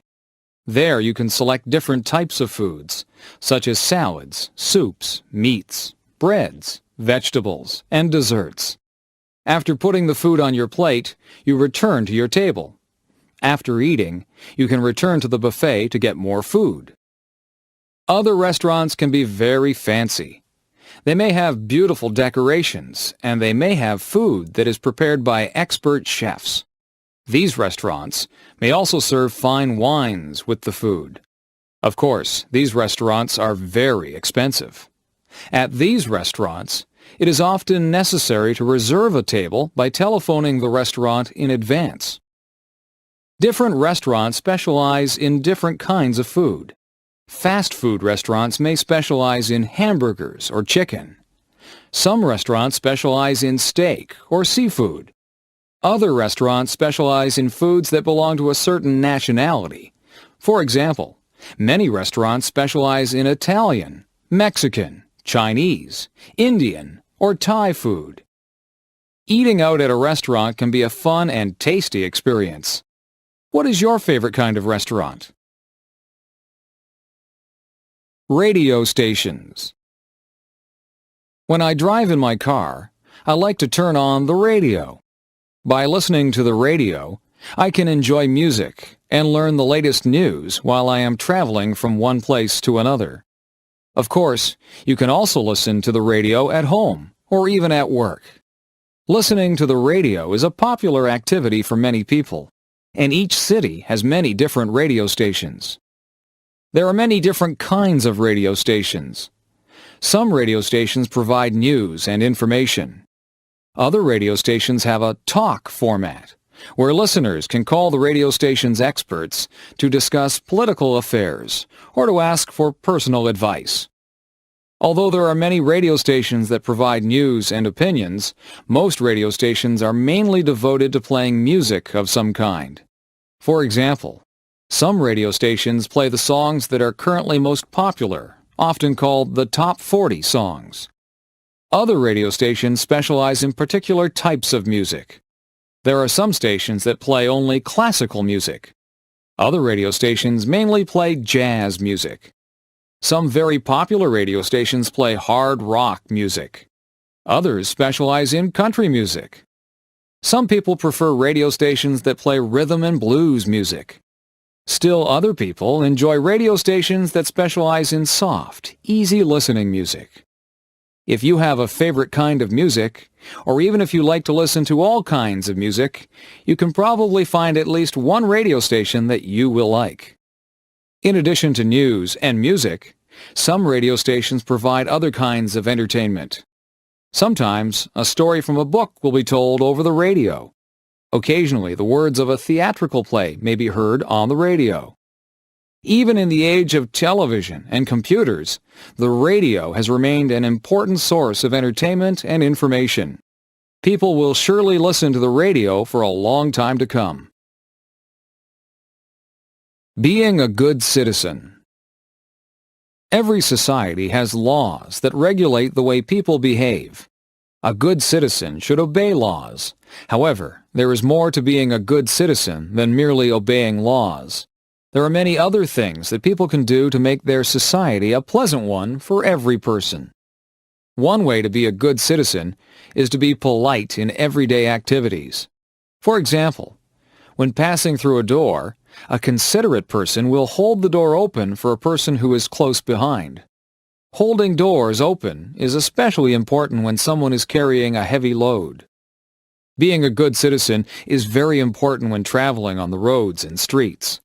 Pedestrians, bicyclists, and car drivers should all follow the rules of the road. Bicyclists should yield to pedestrians, and car drivers should yield to both bicyclists and pedestrians. Drivers should also allow other drivers to merge into their lanes. Also, drivers should avoid honking their horns except when this is necessary. A good citizen will also avoid doing things that interfere with others. For example, a considerate person does not smoke cigarettes in areas where this might irritate others.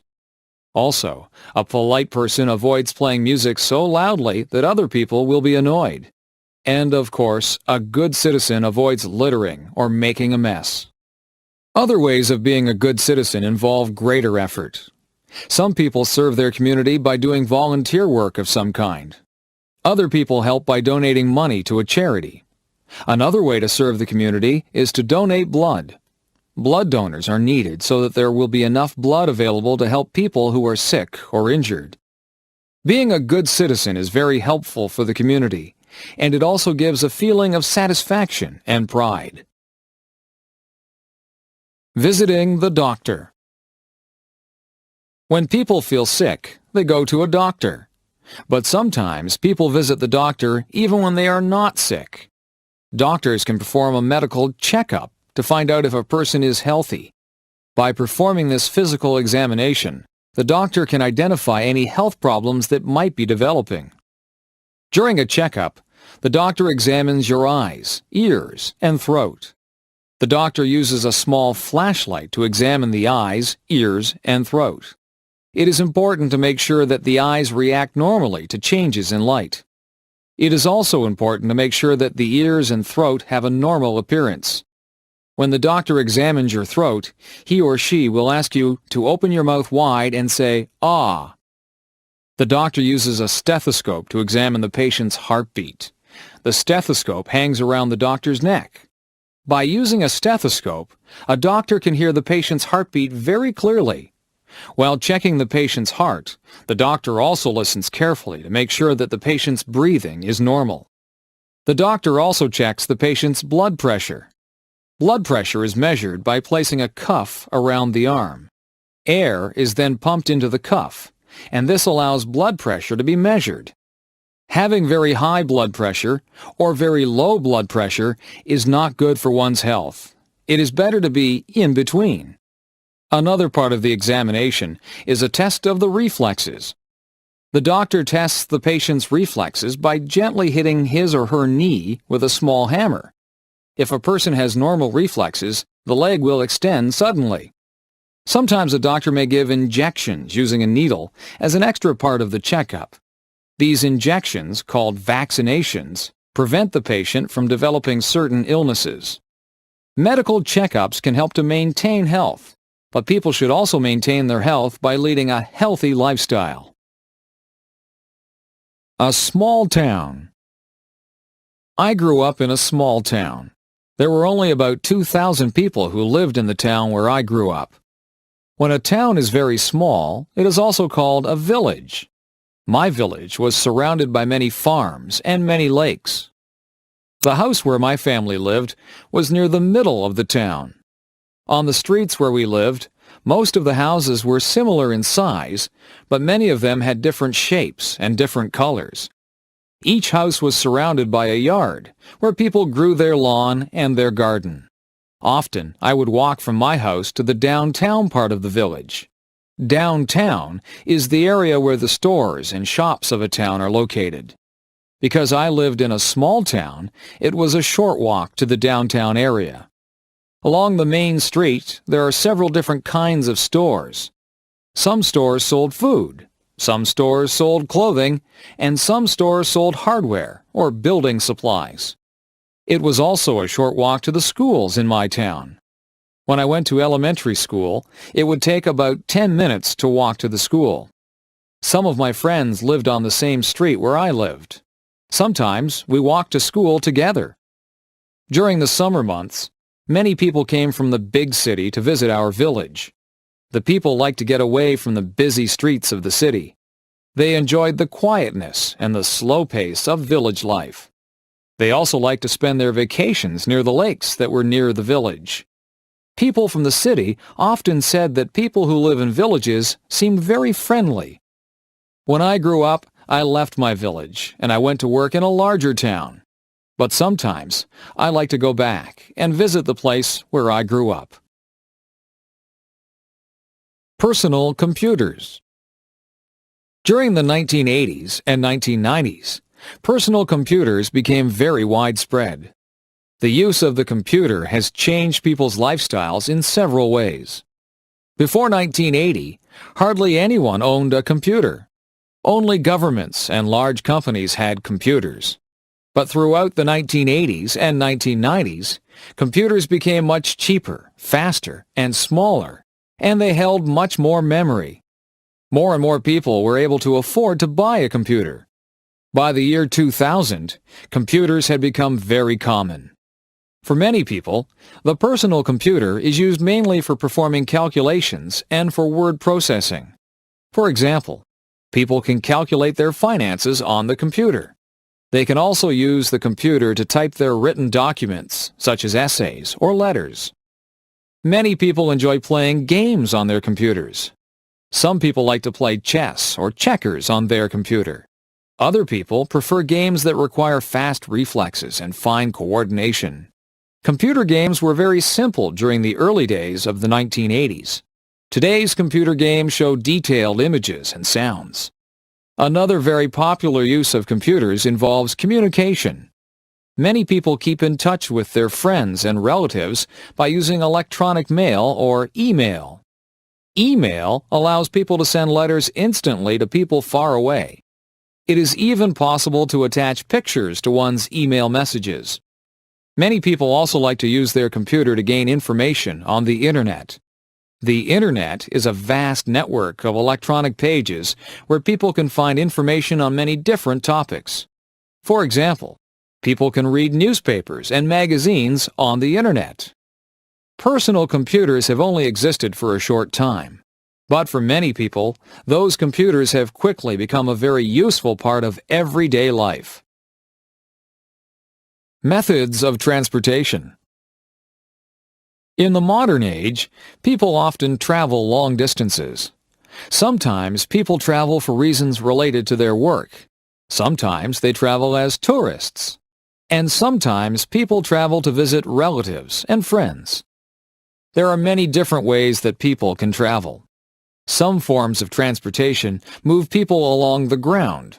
Other methods of transportation move people across the water or through the air. Airplanes provide the fastest method of traveling. Modern jet airliners travel at about 1,000 kilometers per hour. These airplanes cruise through the skies almost 10 kilometers above the level of the sea. Jet airplanes allow people to travel great distances in a short time. For example, it is possible to fly across a great ocean, such as the Pacific or the Atlantic, in several hours. Ships were once the only way to travel across the oceans. Before airplanes, it took many weeks or months to travel around the world. Today, many people still travel by ship when crossing smaller bodies of water. Some ships, called ferries, allow people to bring their cars with them onto the ship. Some people also like to travel by ship as part of a holiday. These holiday ships, called cruise ships, stop in several interesting ports along the voyage. Trains are very popular in many places.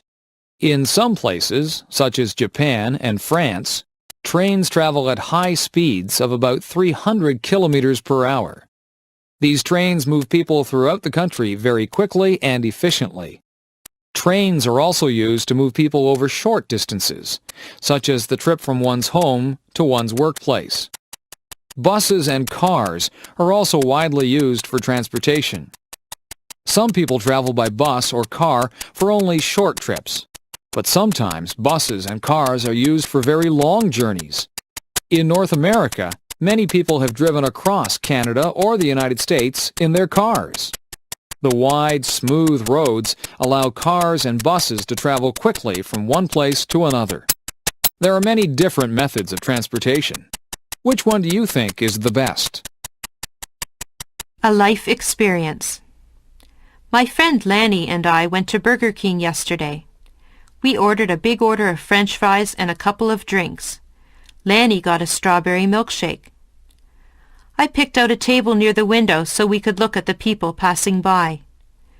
As we were sitting there, we heard our favorite song, Butterfly, by the band Crazy Town, come on the radio. We looked at each other with big grins on our faces and started singing and dancing. It was great fun. Many people began staring at us, wondering why we were so happy. We didn't care. We just kept on moving and enjoying ourselves. The song ended and we were almost finished our food.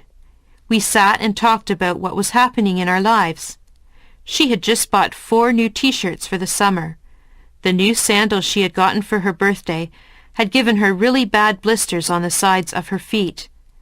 When she wore other shoes, she had to wear band-aids on the blisters. I told her that I had bought 4 new CDs. I love music. As we finished our conversation, we finished off our drinks. I like going out with Lanny and talking. Lanny is my best friend, and I can talk to her about anything. I am glad I have her to share my life with, even if it is as simple as going to Burger King and eating French fries. Lanny and I are planning to travel together, so we are trying to save our money. Our French fries and drink only came to about $6, so we didn't feel too bad about spending our money. I wonder, though, if McDonald's would have been cheaper. Airplane ride. Tasha signed a piece of paper which gave her a chance to win a free airplane ride. She put her name, address, and telephone number on that piece of paper. A few days later she got a telephone call. It was the man that was holding the ticket draw. Tasha didn't think she would win, but the man on the telephone said she did. She listened as the man told her where she would have to go to get her free airplane ride. She had to go near the town of Grimsby. She was allowed to pick a friend to go with her on the airplane ride. Tasha was so happy. She asked her twin sister Tanya to go with her. Tanya was very excited. Neither of them had been on an airplane before. When they got to the airplane center, Tasha and Tanya were nervous. They knew the airplane was small, so that meant only the pilot and them were going to be in the plane. Their mum took a picture of them beside the plane before they left. Tasha and Tanya hopped into the plane. They put their seatbelts on and got ready for takeoff. Tasha got to sit in the very front, right beside the pilot. Tanya sat behind Tasha. The girls laughed nervously as the plane started rolling down the runway. They went faster and faster, trees passing by quickly. There was a powerful surge making everyone's head jerk back. The plane started lifting off the ground. Up, up, and away! They were up off the ground and flying high in the sky. It seemed as though they could get anywhere within a matter of seconds. They flew from Grimsby to Beamsville, where they saw their high school, then on to St. Catharines, and then Niagara Falls. They even flew over top of their house. They took pictures of their house. They could see their pond from way up there, too. The pilot asked Tasha if she wanted to fly the plane. Sure, Tasha said. So Tasha took the steering handle and began to fly the plane. She didn't really know how to fly it, so when she pulled the handle down, the plane shot upward. Both of the girls squealed. Tasha leveled the plane and flew smoothly from then on. Soon it was time to go back to Grimsby. The pilot took over again. We braced ourselves as the landing strip got nearer. The landing went smoothly with Tasha and Tanya beaming as they looked out at the ground. They hopped off of the plane, thanked the pilot, and ran to tell their mum about their wonderful experience. A rainy day. The clouds were very gray. There was a loud boom that came from the sky. A bolt of lightning struck down a tree. All of a sudden, buckets of rain came pouring down. Jane and Bill were walking in a park when the rain started. Jane wanted to take pictures of the flowers, but the rain got her camera wet. She had to put it away so that it wouldn't get ruined. Jane was going to hide under a big tree to stay dry, but Bill told her that was not a safe idea. He said that she could get hurt if the lightning hit the tree. The tree could break and fall on her, or the lightning could even hit her. The air was very chilly. Jane and Bill put on their sweaters and raincoats to keep warm. Jane took her umbrella out and put it up. They both walked under it to stay dry. The ground was really wet and muddy. Bill and Jane were very glad that they remembered to wear their boots. They ran through the puddles, getting mud and water all over the back of their pants. As they were running and having fun, they saw some ducks. There were 5 of them splashing around in a pond. The ducks were not afraid of water. They swim in the water all the time. Jane and Bill saw some big bullfrogs near the pond. The frogs jumped into the pond when they heard Jane and Bill coming. After a little while, Jane and Bill decided to go home. They got into some dry clothes. Jane started to sneeze. She had gotten a little bit too wet. Bill noticed that the rain had stopped.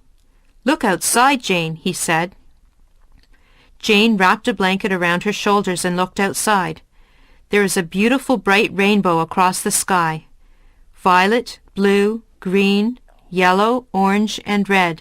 The rainbow shone high in the sky. I wonder if there's a pot of gold on the other side, Jane asked. She had once been told that leprechauns lived on the other side handing out money to those that made it to the rainbow's end. Bill didn't believe there was a pot of gold. Jane ignored Bill, though, and started off across the field to claim her big pot of money. Let's hope Jane finds her way back home safe and sound with a big pot of gold. Elementary School. I go to Gainsborough Public Elementary School. I am in grade 8. I am known as the King Queen of the school this year. I feel very grown up. I love being the oldest kid in the school. My friends and I are told that we are examples to the younger kids in the school. That means we need to be good. I remember looking up to the grade 8 kids when I was younger. I remember thinking how big and wise they seemed to be. Now that I'm in grade 8, I hope that the younger kids see me as wise. I want to be a music teacher or maybe a nurse. My school counselor helps me plan for high school. I am nervous because I know I will not feel like the king anymore. Things will be so different. I am excited because I will be meeting so many new people. I am looking forward to my graduation. I will wear a pink silky dress. My shoes are a light pink too. My date's name is Chad.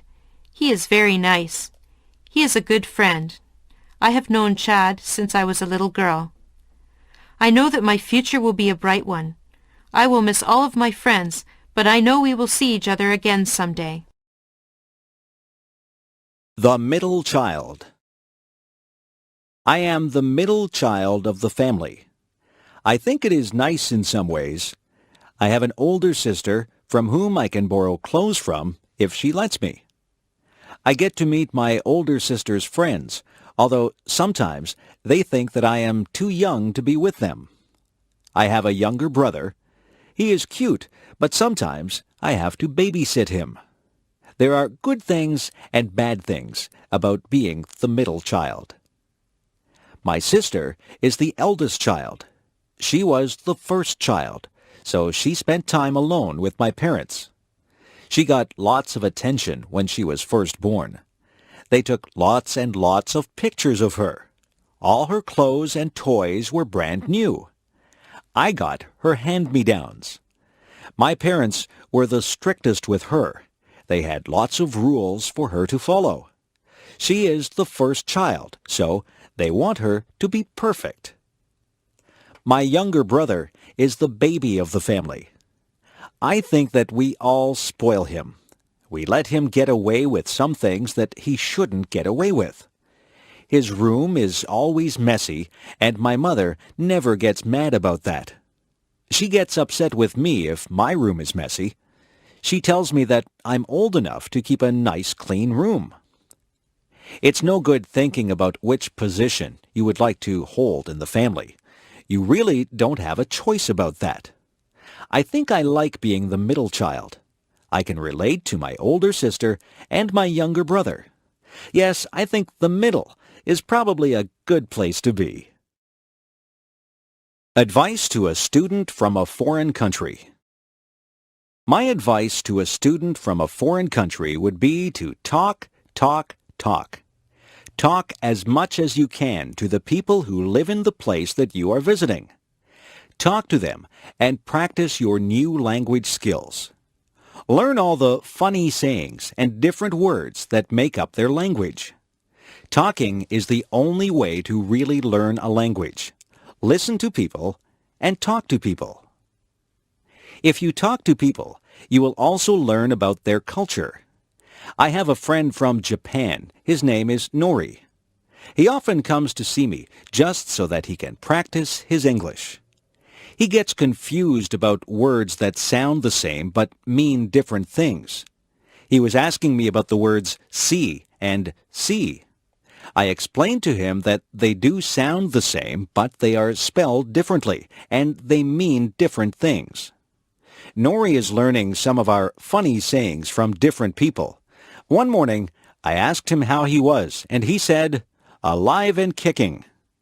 Another morning, when I asked him how he was, he said, "So-so." He laughs about these strange sayings that we use. He is learning English quickly because he spends a lot of time with English-speaking people. He likes to have lunch with my friends and me because we ask him questions about his homeland, and he answers us in English.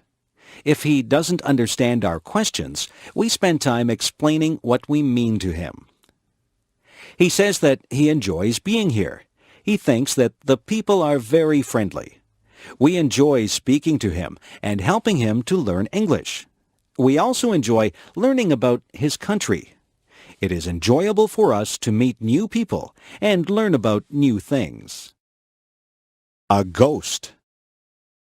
One dark and gloomy night, I was sitting in my bedroom reading ghost stories. The stories were very scary. A storm was brewing outside my window. The wind began to howl, and the trees shook and bent in the wind. Lightning started to flash across the sky. I felt uneasy as I heard the low rumble of thunder. I glanced around my room. The shadows were deep and dark. The ghost stories were making my imagination play tricks on me. I thought that the shadows were moving. I looked under my bed to make sure that nothing was under there. I hid under the covers and peeked out. I was starting to hear things. A big streak of lightning flashed across the sky, and a loud clap of thunder made me jump. I was very nervous.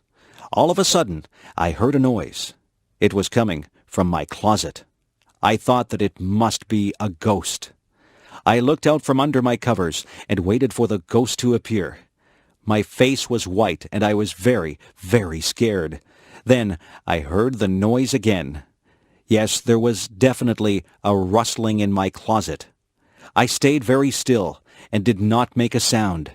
I watched the closet and hoped that the ghost would not come flying out at me. Something started to come out of the closet. I squeezed my eyes shut. I didn't dare look at the ghost. I heard it come out of the closet. I felt it jump up on my bed. I was still too scared to look. Then the ghost made a noise. It said, "Meow." I opened my eyes and saw my kitten standing there. It was my kitten that had made the rustling noises in the closet. I laughed and felt very foolish. I have decided not to read ghost stories on dark, stormy nights. I think my imagination plays tricks on me when I read ghost stories on nights like that.